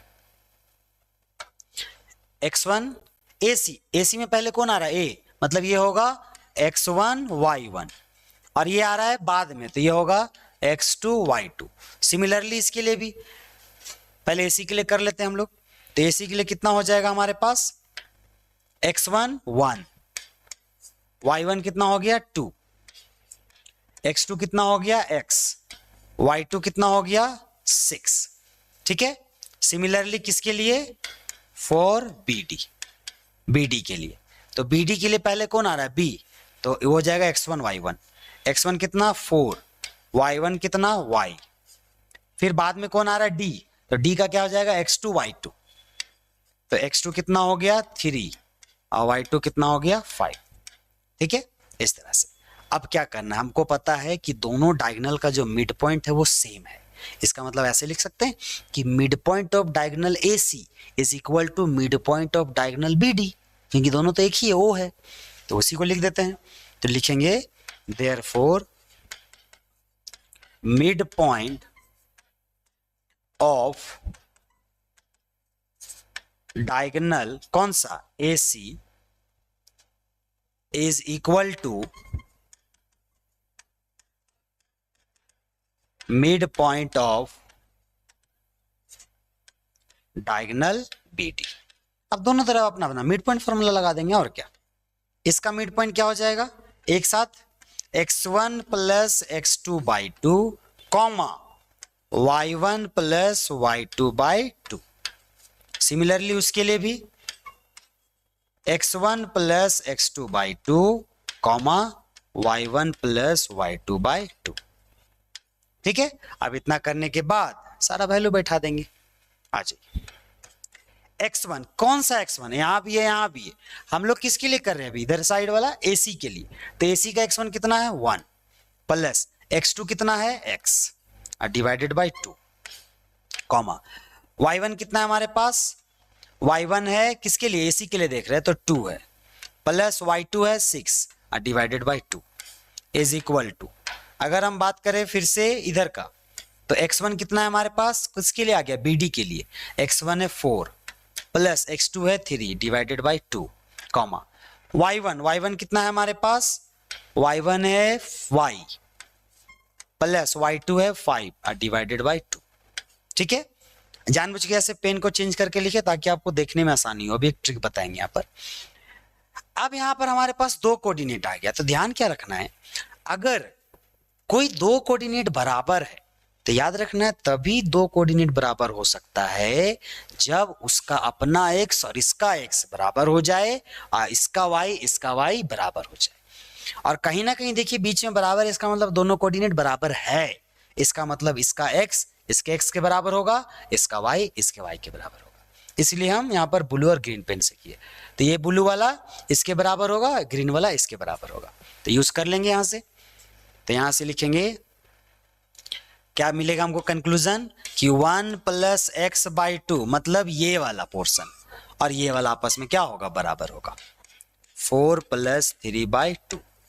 और इधर से क्या मिलेगा हमको, ये वाला और ये वाला, तो 2 plus 6 by 2 is equal to y plus 5 by 2। तो यहां से कितना, 2 से 2 कट गया, यहां से कितना है 1 प्लस एक्स बराबर 4 3 7 प्लस 1 उधर भेज दीजिए, -1 हो जाएगा, तो x का वैल्यू हो जाएगा 7 माइनस 1 कितना हो जाएगा 6। x का वैल्यू कितना आ गया 6। सिमिलरली यहाँ से 2 2 कट गया, 6 और 2 कितना हो गया 8 प्लस 5 इधर भेज दीजिए -5 बराबर y, तो y का वैल्यू कितना आ गया 3 आ गया। ठीक है, y का वैल्यू मिल गया हम लोग को 3। तो हमको क्या बोला था, x और y का वैल्यू निकालने, तो x और y का वैल्यू निकाल लिए हम लोग। ठीक है, वही बोला था, क्लियर है। चलिए इसको अगर स्क्रीनशॉट लेना है तो हम थोड़ा सा छोटा कर देते हैं। ठीक है, स्क्रीनशॉट लेने के बाद आप इसको जूम करके देख लीजिएगा। हाँ ठीक है, चलिए नेक्स्ट क्वेश्चन बढ़ते हैं। अब आ गया हमारे पास सेक्शन डी। सेक्शन डी में क्या बोल रहा है, यहां से 6 क्वेश्चन आएगा और 6 में से आपको 4 ही बनाना है एग्जाम में, 5-5 करके 4। ठीक है, 20 मार्क्स का रहेगा। ठीक है, 5-5 मार्क्स का आ गया। कहता क्या है, a solid consist of cone, एक कोन है, height 120 centimetre, radius 60 centimetre, which is super imposed on a hemisphere of radius 60 centimetre. क्या बोला, सुपर इम्पोज्ड मतलब उसके ऊपर रखा गया इसको। ठीक है, किसके ऊपर, सिंपल देखिए कहता क्या है, एक हेमीस्फीयर है और इसके ऊपर एक कोन को रखा गया है। ठीक है, सिंपल इस तरह से फिगर बना सकते हैं। कोन का हाइट कितना दे दिया 120, मतलब ये वाला हाइट कितना दे दिया 120 सेंटीमीटर, यहीं पर लिख देते हैं 120 सेंटीमीटर। ठीक है, हाइट दे दिया 120 सेंटीमीटर एंड रेडियस दे दिया 60, मतलब यहां से यहां तक कितना दे दिया 60 सेंटीमीटर। आगे which is super imposed on hemisphere, रख दिए उसके ऊपर, रेडियस 60, इसका भी रेडियस कितना 60, मतलब सेम है दोनों। This solid is put into a vertical circular cylinder filled with water in such a way that it touches the bottom of the cylinder। कहता क्या है, इसको एक सिलेंडर के अंदर डाला गया है और सिलेंडर में क्या है, पानी है, मतलब इस टाइप से एक सिलेंडर है और सिलेंडर में क्या है, पानी है, और कंडीशन क्या है, इसका बॉटम टच कर रहा है। ठीक है, अच्छा से इसको बना लेना है आपको, इसका बॉटम टच कर रहा है, कैसे, ऐसे। ठीक है, इस टाइप से।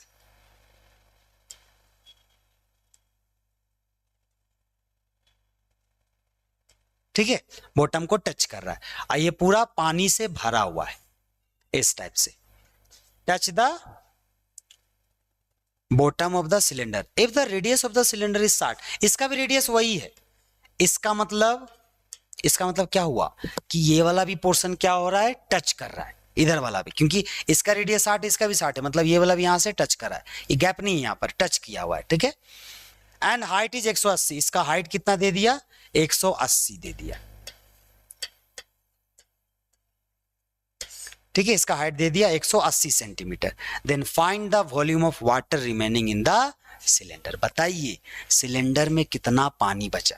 अब सिंपल बात, अगर हमारे पास पानी भरा हुआ चीज है, उसमें हम कुछ भी डाल दें तो ऑब्वियस है ना कुछ पानी निकलेगा, ठीक है। तो बचा कितना ये पूछा जा रहा है। तो ध्यान से देखिए, तो जो ये सब पोर्शन है हल्का फुल्का, ये सब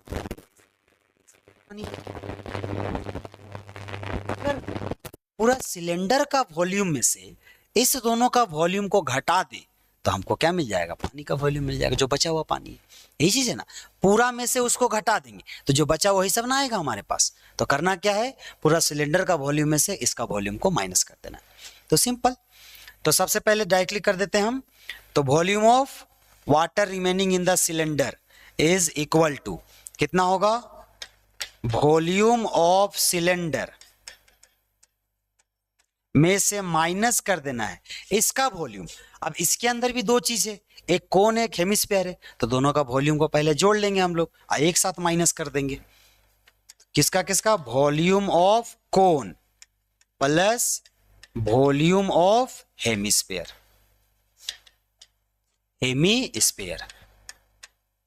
ठीक है। तो वॉल्यूम सिलेंडर क्या होता है, pi r square h, minus volume of cone क्या होता है, तो 1/3 pi r square h, plus volume of hemisphere क्या होता है, तो 2/3 पाई आर क्यू।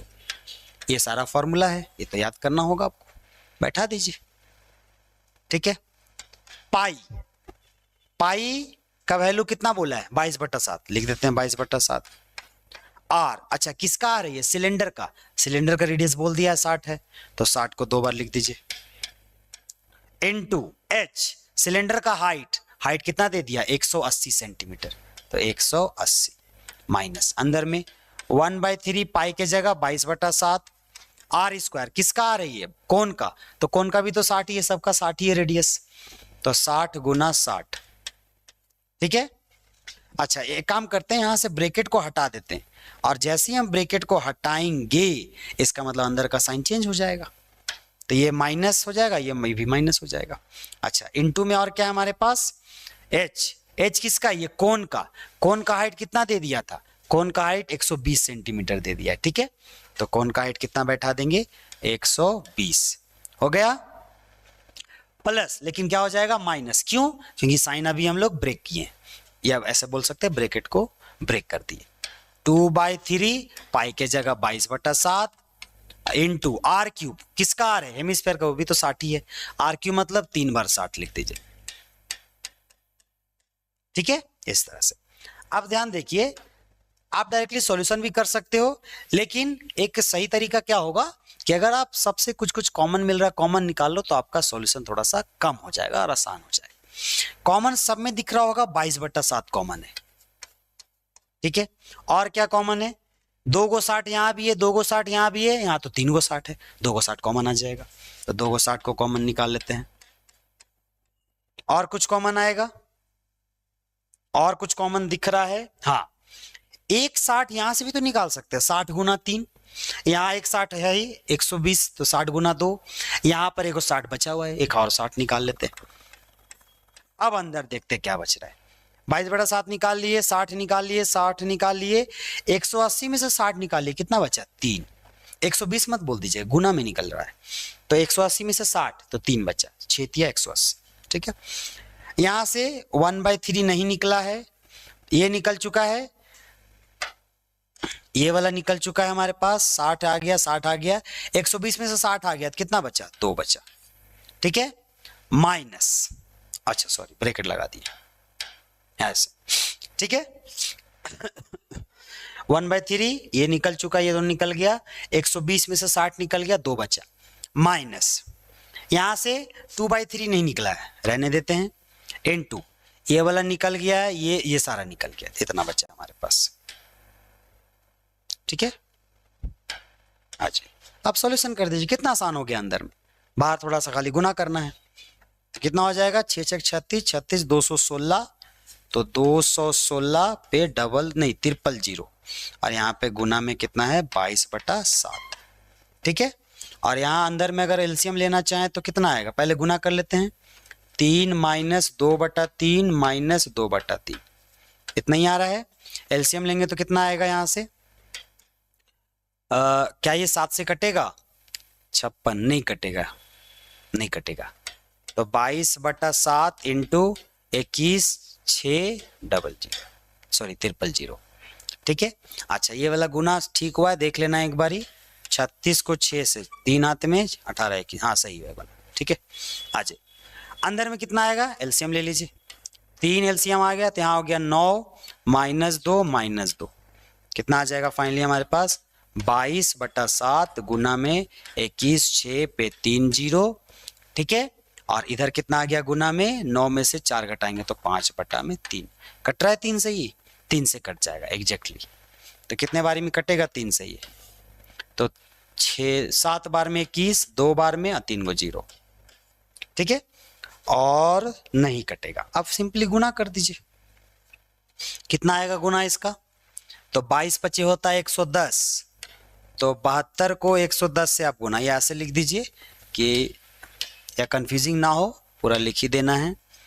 क्या क्या हमारे पास है, 72 है, 22 है और 5 है, तो 22 25 हो गया 110, 72, तो 110 को 72 से गुना कर दीजिए, लास्ट में 3 0 लगा देंगे। तो कितना हो जाएगा, यहाँ से 0 2 2, यहाँ से 0, यहाँ से कितना हो जाएगा 7, यहाँ से 7, तो 0 2 9 7, तो ऊपर कितना आया 7920। अब पहले से 3 0 आ रहा था 1 2 3 और डिवाइडेड बाय नीचे सिर्फ 7 बचा। अब इसको हम लोग चाहे तो डिवाइड कर सकते हैं या फिर यहीं पर छोड़ सकते हैं। क्या निकालने बोला था हमको निकालने बोला था वॉल्यूम ऑफ वाटर। तो वॉल्यूम ऑफ वाटर आमतौर पे इसे आएगा किस में, सेंटीमीटर क्यूब में ना, वॉल्यूम निकाल रहे तो सेंटीमीटर क्यूब में आएगा, लेकिन हम लोग उसको लीटर में कन्वर्ट कर देंगे या फिर मीटर क्यूब में। तो इसको कन्वर्ट कर देते हैं हम लोग। ठीक है, सेंटीमीटर क्यूब है ये, अब सेंटीमीटर क्यूब है, यहां से हमको लीटर में जाना है। तो रिलेशन क्या होता है, 1000 सेंटीमीटर क्यूब बराबर होता है 1 लीटर। तो सेंटीमीटर से जाना है लीटर में, तो हमको क्या करना होगा, डिवाइड करना पड़ेगा। अगर छोटा से बड़ा जाते हैं तो डिवाइड करना होता है, याद रखना। तो क्या करेंगे, यहाँ पर डिवाइड कर देंगे, तो 792 पे 1 2 3 4 0/7 और इनटू में यहाँ पर नीचे, मतलब डिवाइड ही तो कर रहे हो, ये किस में आ जाएगा, लीटर में आ जाएगा। बगल में लिख देना है कि सिंस 1000 सेंटीमीटर क्यूब बराबर कितना होता है, 1 लीटर होता है। ठीक है, 1 लीटर, लीटर से 1 लीटर होता है। ठीक है, तो यहाँ से 3 0 कट गया, 3 0 कट गया, थोड़ा और आसान बन गया सॉल्यूशन। तो कितना लीटर आ गया, डिवाइड करते हैं 1, यहाँ से आएगा फिर 1, 2 बचा तो 22, 7 तिया 21, 1 बचा 10, 1 पॉइंट लगा दीजिए, 1 हो गया, यहाँ 1 हो गया, 2 22 7 21 1 10, 3 बचा 30, मतलब 7 चौके 28, 2 बचा 20, 7 दूनी 14, लगभग इतना लीटर पानी उसमें बचेगा, 1131 लीटर। क्लियर है, इस तरह से हम लोग सॉल्यूशन को करेंगे।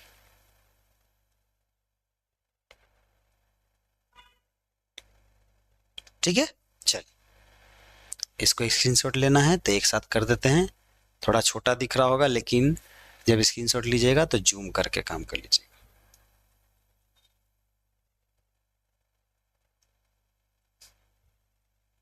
हाँ ठीक है, नेक्स्ट क्वेश्चन। अगला क्या कहता है, ये चैप्टर 9 से, a direct highway leads to the foot of the tower. कहता है क्या है, एक हाईवे है इस तरह से, ठीक है, और ये कहां जा रहा है, टावर के फुट तक। तो मान लीजिए यहां पर एक टावर है, ये क्या है हमारे पास, टावर है, और ये क्या है, हाईवे। हाईवे कहां तक जा रहा है, टावर के फुट तक, मतलब उसके पैर तक। A man is standing at the top of a tower. Tower के ऊपर एक आदमी खड़ा है, टावर के ऊपर एक आदमी खड़ा है, ये कौन है? मैन है, ठीक है। Observes a car eight an angle of depression 30 degree, एक कार को देखता है कितने डिग्री पे? 30 डिग्री पे देखता है, ठीक है। तो सपोज मान लेते हैं, थोड़ा सा और बड़ा कर देते हैं, कार वो यहां पर है और उसको यहां से वो देख रहा है, इस कार को देख रहा है, डिप्रेशन बोला, एंगल ऑफ डिप्रेशन, ठीक है, यहां पर लिखा होगा एंगल ऑफ डिप्रेशन। डिप्रेशन मतलब जब ऊपर से नीचे देखते हैं तो ये वाला एंगल, ये वाला एंगल कितना दे दिया? 30। ऑब्वियस ये 30 है तो ये कितना होगा? ये भी 30 ही होगा। क्यों? क्योंकि ये लाइन पैरेलल होता है तो ये दोनों अल्टरनेट इंटीरियर एंगल हो जाएगा, बराबर होता है। आगे क्या कहता है? Moving at a uniform speed, मतलब ये कार जो है ना, ये क्या है हमारे पास? कार है, ये आगे बढ़ रहा है, moving at a uniform speed towards foot of the tower, tower की तरफ ये बढ़ रहा है कार। आफ्टर 6 सेकेंड, 6 सेकेंड के बाद angle of depression of the car become 60 degree.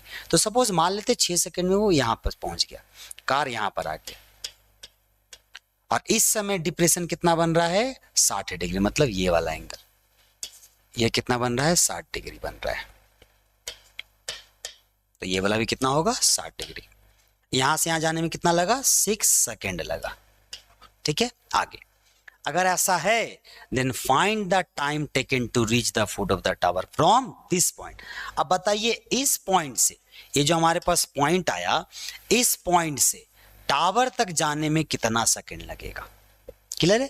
तो चलिए कैसे बनाएंगे, इसका नाम देते हैं, पहले लड़का का नाम दे देते हैं, ठीक है, ए बी, यहां पर सी, इस पॉइंट का नाम दे देते हैं डी, और इस पॉइंट का नाम ई। हमको क्या निकालना है? डीसी निकालना है। अच्छा, यहाँ डीसी का हमको क्या निकालना है? टाइम निकालना है। लेकिन चूंकि हम सॉल्यूशन कर रहे हैं तभी क्या करेंगे हम लोग, डीसी का तो ऐसे लेंथ निकालना है, लेकिन दिया हुआ है टाइम, तो टाइम के अकॉर्डिंग ही काम कर लेंगे। मान लेंगे कुछ देर के लिए कि ये टाइम ही है, समझ, मतलब टाइम तो है, इसको लेंथ मान लेंगे, और लेंथ मान के काम करेंगे, और जो आएगा उसको टाइम मान लेंगे, सिंपल, ठीक है। तो हमको क्या निकालना है? ये वाला। तो करेंगे क्या? 2 ट्रायंगल लेंगे हम लोग यहाँ पर। सबसे पहले इन ट्रायंगल, छोटा वाला ले लेते हैं हम लोग, या फिर बड़ा वाला भी ले सकते हैं, जो लेना है पहले ले लेते हैं। तो इन ट्रायंगल क्या नाम है? ए C D, A C D में, in triangle A C D, A C D में ले लेते हैं हम लोग, ठीक है। ए सी डी में ध्यान से देखिए, तो हमको जिससे काम है ये वाला और ये वाला, ठीक है। तो इस दोनों में क्या है? ये हमारे पास P है, ये क्या है? B है। तो P और B में कौन सा फॉर्मूला? tan थीटा का फॉर्मूला लगता है, लगा दीजिए। tan थीटा बराबर होता है P by B. tan theta कितना डिग्री है? 60 डिग्री है। जिस एंगल का हम बात कर रहे हैं उसमें थीटा कितना है? 60 डिग्री है। इज इक्वल टू P क्या है हमारे पास? ऊपर में A था और C, और B क्या है हमारे पास? CD, या DC भी बोल लीजिए, जो बोलना है बोल। tan 60 का वैल्यू कितना होता है? √3 इज इक्वल टू AC नहीं दिया हुआ है, रहने देते हैं। CD भी नहीं दिया हुआ है, उसको भी रहने देते हैं, ठीक है। अच्छा, मैन स्टैंडिंग, हाँ ठीक है, CD भी हमको नहीं दिया हुआ है तो CD को भी रहने देते हैं, कोई बात नहीं। इसको मान लेते हैं इक्वेशन नंबर 1। अब आते हैं नेक्स्ट बड़े वाले ट्रायंगल में। इन ट्रायंगल कौन सा? ACF, सॉरी E है ये, ACE, इस वाले ट्रायंगल में आ जाते हैं। तो इसमें भी कौन सा फॉर्मूला लगेगा? ऑब्वियस है tan थीटा ही लगेगा, P बाई बी। क्यों? क्योंकि जो हमको काम है ये वाला साइड और ये वाला साइड, तो P है और ये B है, तो tan का ही आएगा। इसमें क्या हो जाएगा? tan 30 degree is equal to P क्या है हमारे पास? AC है, और B क्या है हमारे पास? इस बार पूरा EC हो जाएगा। tan 30 का वैल्यू कितना होता है? 1/√3 इज इक्वल टू AC चलिए रहने देते हैं फिलहाल। तो EC को हम लिख सकते हैं यहां से ED plus DC, ED plus DC बोलिए या CD बोलिए, एक ही बात है, लिख दिए। अब यहां से ध्यान देना, हमको चाहिए क्या? हमको यहां से पहले एक बार लिख देते हैं 1/√3 AC, ठीक है, रहने देते हैं, नहीं पता है। ED तो पता है हमारे पास, ED कितना है? 6 है। देखिए हम भी मान रहे हैं कि टाइम दिया हुआ है, लेकिन कुछ देर के लिए इसको हम लेंथ मान के काम चला रहे हैं, क्योंकि जो इसका आएगा उसको भी वही मान लेंगे हम लोग, ठीक है। तो टाइम है तो टाइम आ जाएगा, प्लस CD हमारे पास नहीं रहने देते हैं। अब यहाँ से ध्यान देखना है कि हम लोग इस दोनों का यूज करके क्या कुछ काम कर सकते हैं, बिल्कुल कर सकते हैं। हमको मतलब किससे, हमको मतलब है CD से, हमको AC से तो मतलब नहीं है, AC को हटा दीजिए। तो क्या करना है, यहाँ से AC निकाल लेते हैं, यहाँ से AC का वैल्यू निकाल लेते हैं। तो AC का वैल्यू कितना हो जाएगा, CD इधर डिवाइड में इधर मल्टीप्लाई में, तो √3 इंटू CD। अब इसको मान लेते इक्वेशन 1, इसको वहां जाकर रख देंगे, तो रख देते हैं यहाँ पर। कितना हो जाएगा हमारे पास, 1/√3 इज इक्वल टू AC की जगह कितना, √3 into CD divided by 6 plus CD। Cross multiply कर दीजिए, इसको गुना करेंगे 1 से, कितना आ जाएगा 6 plus CD is equal to, इसको गुना करेंगे इससे, तो √3 गुना √3 3 हो जाएगा, और CD, अब CD एक तरफ कर दीजिए, इधर है 6, इधर है 3CD, और ये उधर जाएगा तो माइनस में आ जाएगा CD। तो कितना आ जाएगा हमारे पास, 6 बराबर 2CD, अब 2 मल्टीप्लाई में इधर आएगा तो डिवाइड में, तो करेगा कितने बारी में, 3 बार में, तो CD बराबर आ गया 3। चूंकि ये लेंथ आया लेकिन हम लोग टाइम मान के चल रहे थे, इसको भी क्या मानेंगे, टाइम मान लेंगे। तो यहां से यहां जाने में, इस पॉइंट से इस पॉइंट में जाने में कितना सेकंड लगेगा, 3 सेकंड लगेगा। ठीक है, ये निकाले हम लोग 3 सेकंड, उसको 3 सेकंड लगेगा, तो टाइम कितना आ गया, 3 सेकंड। क्लियर है, इस तरह से बनाएंगे इसको। स्क्रीनशॉट लेने के लिए थोड़ा छोटा कर देते हैं इसको, ठीक है। उम्मीद करते हैं जूम करके देखना होगा, थोड़ा सा एडजस्ट कर लीजिएगा। हाँ ठीक है, चलिए नेक्स्ट आते हैं हम लोग। Prove that the angle between tangent drawn to a circle from an external point complements the angle subtended at the center by the line segment joining the tangent points। देखिए ध्यान से क्या कहता है कि prove that angle between tangent, अच्छा पहले तो जो बोलता है उसको बनाते हैं। ऑब्वियस है टेंजेंट है तो एक सर्कल होगा, angle between tangent drawn to a circle, दो टेंजेंट बनाया गया है तब ना उसके बीच में एंगल आएगा। तो सपोज मान लेते हैं यहाँ पॉइंट से एक ये ऐसे और एक ऐसे बनाया गया टेंजेंट, ठीक है, इस तरह से। इसका नाम दे देते हैं P, इसका नाम A और इसका नाम B दे देते हैं अपने से, ठीक है, नाम आप कुछ भी ले सकते हो। तो prove that angle between tangents, मतलब ये वाला एंगल, ये वाला ड्रॉन टू अ सर्कल बनाया गया है फ्रॉम एन एक्सटर्नल पॉइंट, इस पॉइंट से P पॉइंट से बनाया गया है, ठीक है। इस कॉम्प्लीमेंट, कॉम्प्लीमेंट मतलब होता है सम कितना होना चाहिए, 180 डिग्री जोड़ के। तो कॉम्प्लीमेंट मतलब ये एंगल जोड़ेंगे किसके साथ, आगे पढ़ते हैं। The angle subtended at the centre, centre पे एंगल कौन बना रहा है, by the line segment joining, line बना रहा है, कौन सा line, tangent point. Tangent point कौन सा, ये वाला टेंजेंट पॉइंट, ये वाला है, इसको मिला दीजिए। तो यहां पर जो एंगल बन रहा है ये दोनों आपस में क्या होगा, कॉम्प्लीमेंट्री होगा, ठीक है। लेकिन यहां पर क्वेश्चन में थोड़ा सा गलती क्या किया है, संपूरक है। देखिए यहां पर हिंदी में ठीक दिया, इंग्लिश में गलती कर दिया है, ठीक है। कॉम्प्लीमेंट नहीं होगा यहाँ पर, थोड़ा सा आप मॉडल पेपर में सुधार कर लीजिएगा या जो भी क्वेश्चन सॉल्व कीजिएगा। कॉम्प्लीमेंट के जगह क्या होगा, सप्लीमेंट्री होगा, ठीक है। हिंदी में ठीक दिया है संपूरक, कॉम्प्लीमेंट मतलब होता है पूरक, तो यहां पर क्या होगा, सप्लीमेंट्री, सुधार कर लेना, ये नहीं होगा, ठीक है। सप्लीमेंट्री लिखा हुआ है, वो हो जाता है कभी कभी मिस प्रिंट, ठीक है, प्रिंट करने वाला भी तो इंसान ही है ना। आज सप्लीमेंट्री मतलब इस दोनों को जोड़ के कितना आना चाहिए, 180 डिग्री, यही प्रूव करने वाला। 5 मार्क्स में आ गया, ठीक है। होता क्या ना, थ्योरम चैप्टर 6 से आता है, 4 थ्योरम रहता था, लेकिन अब क्या किया, खाली एक ही थ्योरम है हमारे पास, थेल्स थ्योरम या पीपीटी थ्योरम बोलते हैं उसको, बेसिक प्रोपोर्शनैलिटी थ्योरम, वही देता है। लेकिन इस बार ही नहीं दिया, उसके जगह ये वाला दे दिया, तो है वही सेम चीज, काम आसान है थोड़ा सा। ध्यान से देखिए कैसे करेंगे। हम लोग एक थ्योरम पढ़े थे कि अगर टेंजेंट और रेडियस, जिसको हम बोलते हैं पॉइंट ऑफ कांटेक्ट, ठीक है, ये पॉइंट ऑफ कांटेक्ट, तो यहां पर हमेशा कितना डिग्री बनता है, 90 डिग्री बनता है। अब इसका नाम दे दीजिए सेंटर का O। ध्यान से देखिए, इन अगर इसका हम नाम देखें PAOB, क्या दिख रहा है, क्वाड्रिलेटरल दिख रहा है, 4 साइड वाला फिगर, तो लिखेंगे इन क्वाड्रिलेटरल PAOB। इसमें ध्यान से देखिए, हमको पता है ना क्वाड्रिलेटरल का चारों एंगल का जोड़ कितना होता है, 360 डिग्री। चारों एंगल को लिख देते हैं, लिख दीजिए एंगल का नाम। अगर हम सबसे पहले एंगल ए का बात करें कितना हो जाएगा, क्या नाम आएगा उसका, PAO। उसके बाद ओ का बात कीजिए तो AOB, AOB प्लस बी का बात कीजिए क्या नाम आएगा, PBO प्लस पी का बात कीजिए तो APB इज इक्वल टू कितना हो जाएगा 360।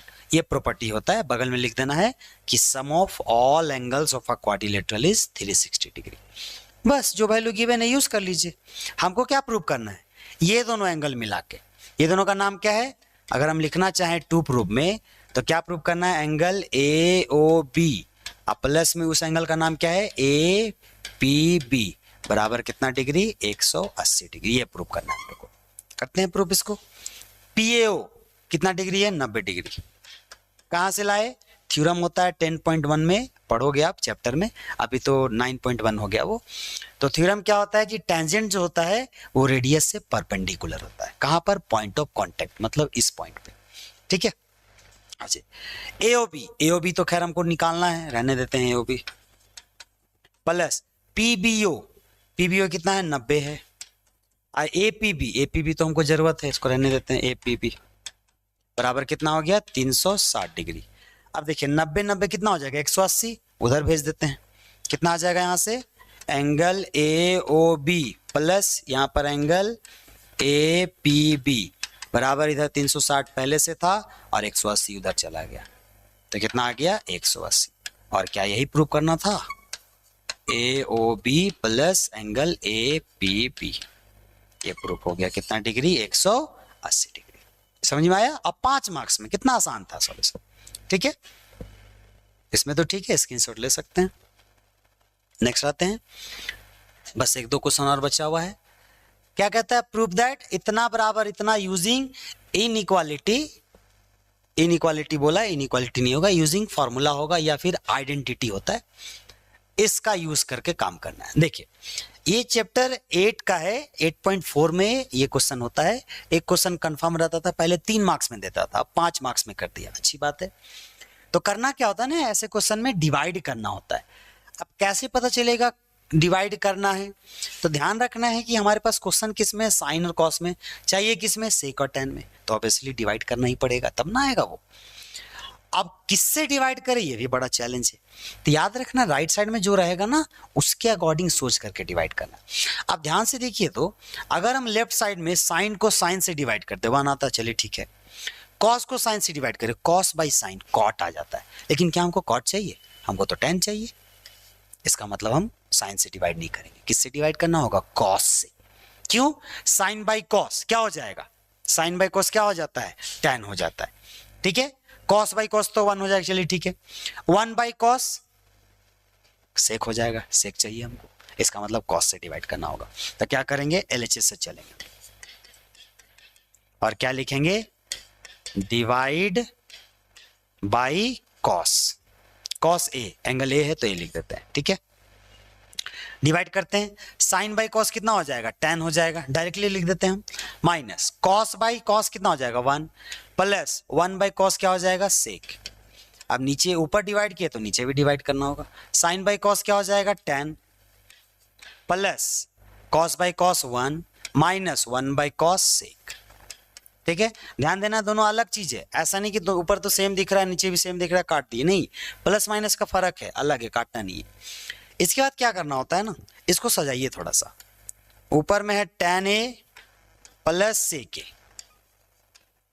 और माइनस में उधर कर देना है, मतलब रखना एक ही साथ लेकिन उसको थोड़ा साइड करके रखना है। और नीचे क्या हमारे पास, tan A minus sec A plus 1। अब सिंपली यहां से हमको क्या बोला था, ये फॉर्मूला यूज कीजिए। अब देखिए इसी फॉर्मूला का यूज करेंगे हम लोग। करना क्या है, tan A plus sec A, यही है। अब ध्यान देना है, हमको करना क्या ना, दोनों में से 2 एक है, यहाँ पर ऊपर भी एक है नीचे भी एक, दोनों में से किसी एक को चेंज करके ये फॉर्मूला यूज करना है। अब सवाल ये है, यहाँ पर थोड़ा सा ध्यान दीजिए, यहाँ पर ये TA नहीं है, tan स्क्वायर है, ठीक है, सुधार लेना है इस बात को। तो सवाल ये है कि कौन सा 1 को चेंज करेंगे, तो ध्यान ये रखना है हम उसी 1 को चेंज करेंगे जहां पर हमको चाहिए। देखिए तो आरएचएस में हमको फॉर्मूला कहां पर चाहिए, नीचे में, डिनोमिनेटर में, मतलब नीचे वाला वन को चेंज कर दीजिए, ऊपर वाला वन एज इट इज रह जाएगा। याद रहेगा ये बात, आरएचएस में हमको जहां पर ही प्रूफ चाहिए, न्यूमरेटर में तो ऊपर वाला वन को चेंज कर देना है, डिनोमिनेटर में तो नीचे वाला वन को चेंज कर देना है। तो tan a माइनस से के चेंज कर देते हैं, प्लस 1 है।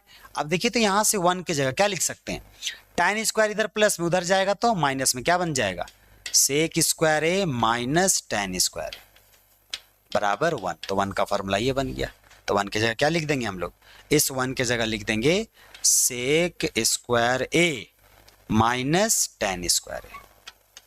क्लियर है, ऊपर वाला वन में नहीं करना है हम लोग को, नीचे वाला वन में करना है, जहां पर प्रूव करना है, क्योंकि हमको डिनोमिनेटर में आंसर चाहिए इसीलिए। चलिए अब क्या करना है, यहां से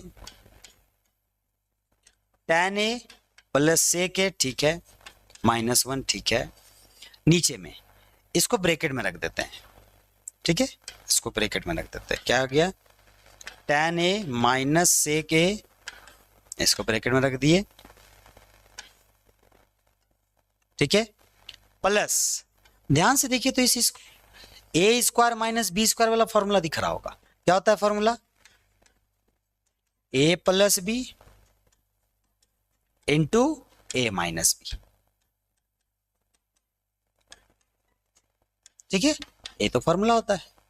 अब ध्यान देखिए इस दोनों टर्म को, ये वाला और ये वाला टर्म, क्या कुछ कॉमन दिख रहा है, कॉमन दिख जाता अगर यहाँ पर क्या सेके माइनस tan है, यहाँ पर tan ए माइनस सेके, अगर यहाँ का हम साइन चेंज कर देते तो सेके अगर प्लस बना देते tan ए माइनस, तो ये कॉमन दिख जा रहा था, इसका मतलब पहले वैसे करना पड़ेगा, कॉमन निकालना ही पड़ेगा तब कटेगा वो।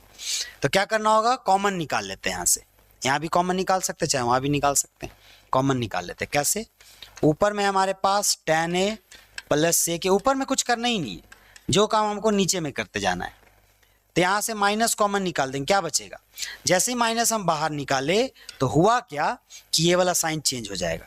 तो कैसे लिख देंगे, यहां से सेक के पहले लिख देते हैं, प्लस में आ जाएगा और ये माइनस में चला जाएगा tan, ठीक है। अब प्लस में हमारे पास ये पूरा चीज है, क्या है हमारे पास, सेक ए प्लस tan ए और इनटू में है सेक ए माइनस tan ए, ठीक है।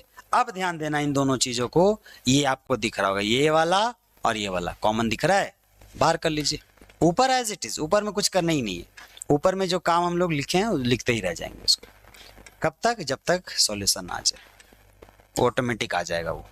तो कॉमन क्या निकाल लिया हम लोग, सेक ए माइनस tan ए, ये कॉमन निकालिए, जैसे ये कॉमन निकाले हमारे पास क्या बचा, ये ध्यान रहना है, ये वाला से पूरा कॉमन आ गया, कुछ नहीं बचा, माइनस और साथ में कुछ नहीं तो 1, प्लस इससे ये निकालिए, ये बचा सेक ए प्लस tan ए। और जरा ध्यान से देखिए कुछ दिख रहा होगा कि ये वाला पूरा टर्म, ये वाला और ये वाला क्या सेम है, ध्यान से देखिए जरा, -1 है, सेक ए प्लस में है, tan ए प्लस में सेम है, दोनों कट जाएगा एक दूसरे से, कितने बारी में, 1 बारी में। तो कितना आ गया 1 और नीचे कितना आ गया सेक ए माइनस tan। और क्या हमको प्रूफ में यही चाहिए था, देखिए ध्यान से, हमको प्रूफ में यही चाहिए था 1 by sec a minus tan है, जो कि हमने प्रूफ कर दिया, ठीक है। स्क्रीनशॉट ले लीजिए, थोड़ा सा जूम करना होगा स्क्रीनशॉट लेने के बाद। चलिए नेक्स्ट क्वेश्चन करते हैं हम लोग, 2 क्वेश्चन और बचा हुआ है, 51 और 52 करते हैं। The diagonal of a quadrilateral ABCD intersect each other at point O। कहता क्या है, एक क्वाड्रिलेटरल है और बताया नहीं किस टाइप का है, बस क्वाड्रिलेटरल बोल दिया। वैसे प्रूव करने बोला ट्रेपेजियम, तो लगभग उसी टाइप से हम लोग बना देते हैं, ठीक है। नाम दे देते हैं, नाम कहीं भी दे सकते हो आप, यहाँ सपोज मान लेते हैं A, यहाँ B, यहाँ C, यहाँ पर D। कहता है कि diagonal of a quadrilateral ABCD intersect each other, एक दूसरे को क्या कर रहा है, इंटरसेक्ट, AC और BD, कहां पर, at point O, such that AO by BO, क्या दे दिया हमको, AO by BO is equal to CO by OD, ये गिवन है। देन प्रूव कीजिए ABCD क्या है, एक ट्रेपेजियम। अब ट्रेपेजियम लाने के लिए क्या करना होगा हमको, हम लोग को पता है कि ट्रेपेजियम का एक पेयर क्या होता है, पैरेलल होता है। इसका मतलब ये वाला पेयर, ये वाला हमको क्या दिखाना होगा, पैरेलल। मतलब अगर हम बोल दे कि ये पार्ट गिवन है तो हमको निकालना क्या है, टू प्रूफ क्या करना है हमको ये प्रूफ करना है कि AB पैरेलल है किसके, CD बोल लीजिए या DC बोल लीजिए, ये हमको प्रूफ करना है। ठीक है, चलिए कैसे प्रूफ करते देखते हैं। इसमें क्या करना होगा ना, थोड़ा सा कंस्ट्रक्शन करना पड़ेगा। ठीक है, कंस्ट्रक्शन करना होगा थोड़ा सा। आ जाते हैं, चलिए तो कंस्ट्रक्शन करना पड़ेगा, मतलब अपने से कुछ काम करना पड़ेगा इसमें, थोड़ा सा, ज्यादा नहीं करना है। क्या करना होगा, O से यहां मिला देना होगा, इसका नाम दे देना होगा E, और ऐसा मिलाना है कि ये वाला इसके पैरेलल हो जाए। ठीक है, किसी एक का भी ले सकते हैं हम लोग। आ जाइए, तो क्या लिखेंगे, ज्वाइन E से O such that EO parallel है किसके, किसी एक के कर देते हैं, सपोज मान लेते हैं हम AB के कर देते हैं। EO पैरेलल है किसके, AB के पैरेलल है। चलिए आ जाते हैं, अब आते हैं प्रूफ। देखिए प्रूफ कैसे करेंगे इसका। करना क्या है, फिगर को ध्यान में रखना है। हम लोग को ट्रायंगल लेना है। कौन सा ट्रायंगल, इन ट्रायंगल किसके पैरेलल दिखा है, AB के, तो ट्रायंगल का नाम क्या हो जाएगा, D, ये वाला ट्रायंगल, ये वाला DAB में DAB ट्रायंगल लेना है। इसमें क्या है हमारे पास, सिंस EO पैरेलल है किसके, AB के, और ये बात कहां से लाए हम लोग, कंस्ट्रक्शन से लाए। ठीक है, जब पैरेलल है तो हम लोग पढ़े हैं किसी ट्रायंगल में अगर कोई दो साइड पैरेलल हो तो उसका जो साइड आता है उसका रेशियो इक्वल होता है, थेल्स थ्योरम में पढ़े। तो थेल्स लगाइए, क्या हो जाएगा यहां से, DE divided by EA is equal to, इधर से DO या OD भी लिख सकते हैं, इधर से OB या BO जो लिखना लिख दो आप। इसको मान लेना इक्वेशन नंबर 1। क्लियर है, अब आ जाइए नेक्स्ट। ऑल्सो हमारे पास गिवन क्या है, गिवन है AO by BO is equal to CO by DO, ये हमारे पास गिवन है। अब ध्यान से देखिए, अगर इक्वेशन 1 को ध्यान से देखिएगा तो इसमें हमको क्या चाहिए, OD बाय BO चाहिए। अगर हम किसी तरह से OD बाय BO कर दे तो हमारा काम बन जाएगा, कैसे करना है देखिए, cross multiply AO into DO बराबर BO into CO, cross multiply. अब देखिए हमको राइट साइड में क्या डिमांड है, OD by BO, OD right side में चाहिए, चलिए कोई बात नहीं, लेफ्ट में आ रहा है तो DO इधर रहने दीजिए, और नीचे क्या आ रहा है, BO, इसको नीचे ले आइए, BO नीचे आ गया। इधर क्या बचा हमारे पास, CO पहले से था, AO बाद में आया, कोई दिक्कत लगा। अब आ जाए यहां से, इसको सीधा करके लिख देते थोड़ा सा। ठीक है, इधर CO by AO is equal to DO by BO, ऐसे, और इसको मान लेते इक्वेशन नंबर 2। अब जरा ध्यान दीजिए, फ्रॉम इक्वेशन 1 एंड 2 क्या दिख रहा है कि दोनों का जो राइट साइड है वो सेम है। और हम लोग पढ़े हैं अगर किसी दो इक्वेशन का, अच्छा इससे घबराने नहीं कि यहाँ OD है यहाँ पर तो DO है, एक ही बात हुआ, OD लिखिए DO लिखिए। दोनों का राइट साइड अगर सेम हो जाए तो लेफ्ट साइड भी क्या होता है, सेम, मतलब इक्वल हो जाता है। ये कोई भी इक्वेशन का रूल होता है, अगर किसी दो इक्वेशन का कोई एक साइड इक्वल है तो उसका दूसरा साइड भी इक्वल हो जाएगा। क्लियर है, तो यहां से लिखेंगे from equation 1 and 2, from equation 1 and 2 क्या मिला 1 और 2 से, दोनों का क्या है हमारे पास, राइट साइड इक्वल है, तो राइट में क्या है, OD और ये इक्वल है तो लेफ्ट भी इक्वल हो जाएगा। क्या लिख देंगे, DE by EA is equal to CO by AO, दोनों इक्वल। अब जैसे ही दोनों इक्वल हुआ तो जरा हम लोग फिगर के पास जाते हैं। फिगर में क्या था, देखिए DE बाय A, ये दिख रहा है DE बाय ये वाला, ये इधर से क्या मिला, CO बाय AO। तो ध्यान से देखिए इस वाले ट्रायंगल को जो ऐसे दिखने में है, ये वाला ट्रायंगल, यहाँ पर C है, यहाँ पर D है, यहाँ पर A है, और यहाँ बीच में क्या है, O है, और यहाँ पर क्या है, E है, यहाँ से ऐसे मिला हुआ है, तो डी बाई ई ए इधर से CO बाय EO दिख रहा है कुछ, अपोजिट ऑफ थेल्स थ्योरम। मतलब अगर रेशियो इक्वल है तो लाइन क्या होगा, पैरेलल। इसका मतलब ये वाला लाइन इसके क्या है, पैरेलल। तो यहाँ से क्या लिख सकते हैं हम, देयरफॉर EO पैरेलल है किसके, अच्छा से लिख देते इसको थोड़ा, ठीक है। EO पैरेलल है किसके, EO पैरेलल है हमारे पास DC के। अब यहां से ध्यान से देखना और समझना है चीजों को। कंस्ट्रक्शन में हम लोग क्या किए थे, EO पैरेलल था किसके, AB के। यहां पर क्या लाए, EO पैरेलल है किसके, DC के। तो ध्यान से देखिए, यहां लिख देंगे ऑल्सो EO पैरेलल है किसके, AB के। कहां से लाई ये बात, कंस्ट्रक्शन से। जरा ध्यान से देखिए, तो दोनों को अगर हम कंबाइन करें तो दोनों का लेफ्ट सेम है तो राइट भी क्या हो जाएगा, सेम। मतलब यहां से कंक्लूजन क्या निकला, AB पैरेलल है किसके, DC के। और यही तो हमको चाहिए था, ध्यान से देखिए, यही तो हमको चाहिए था, AB पैरेलल DC। ठीक है, आ गया, तो हेंस प्रूव्ड।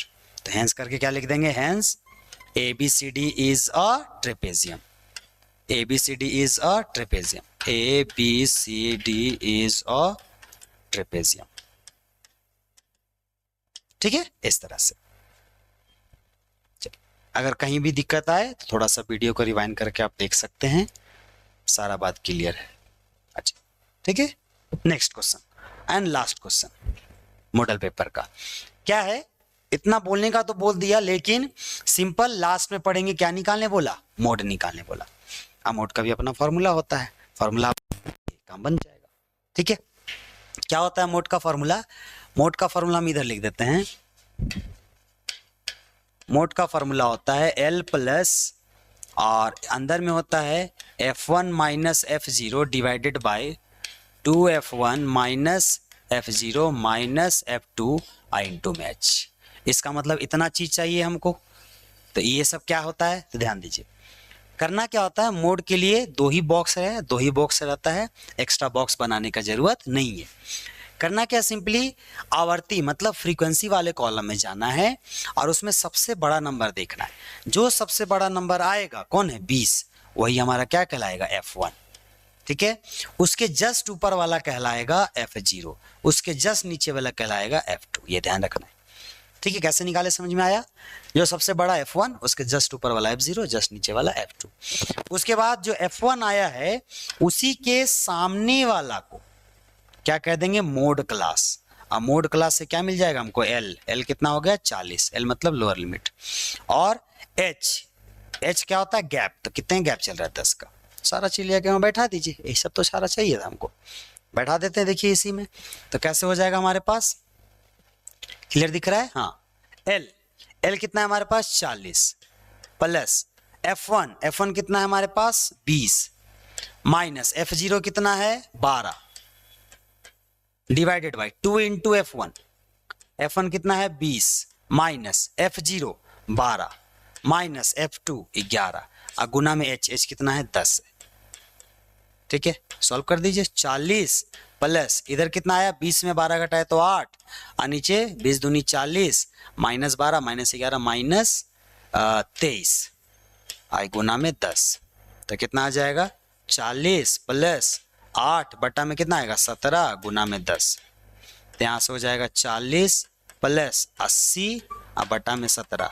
इसको अगर आप डिवाइड कीजिएगा तो आएगा 40 प्लस 17 34, 4 बार में 68, 12 बचेगा 120, तो 85 और 34 15 20 35। हाँ ठीक है, तो लगभग आ जाएगा 4.6 और 7 बार में लगभग, तो अप्रोक्स इतना मान के चलते हैं। तो कितना आ गया, 44.7। और लास्ट में यहाँ पर क्या लिखा है, कारों की संख्या, जो यहाँ पर रहेगा वो लिख देना यहाँ पर। तो ये क्या हो गया, कारों की संख्या मतलब नंबर ऑफ कार, कारों की संख्या मतलब नंबर ऑफ कार्स। ठीक है, तो इस तरह से हम लोग सारे क्वेश्चन को बनाते हैं। आप यहाँ पर स्क्रीनशॉट लेना चाहते हैं, इसको ले लीजिए। हाँ, इस तरह से। ठीक है, तो फाइनली दोस्तों हमने मॉडल पेपर 2 पार्ट में कंप्लीट कर लिया। पार्ट 1 में हमने किया था सेक्शन ए जिसमें 30 क्वेश्चन था एमसीक्यू। आज हमने सेक्शन बी, सेक्शन सी और सेक्शन डी कर लिया। ठीक है, तो फाइनली कंप्लीट हुआ। एक बार इसको आप अच्छे से प्रैक्टिस कर लेना। अगर कोई भी चीज़ में दिक्कत आए तो एक बार वीडियो को रिवाइंड करके देख लेना, आपको चीज़ें सारी क्लियर हो जाएगी। ठीक है, तो मिलते हैं दोस्तों, तब तक के लिए थैंक यू।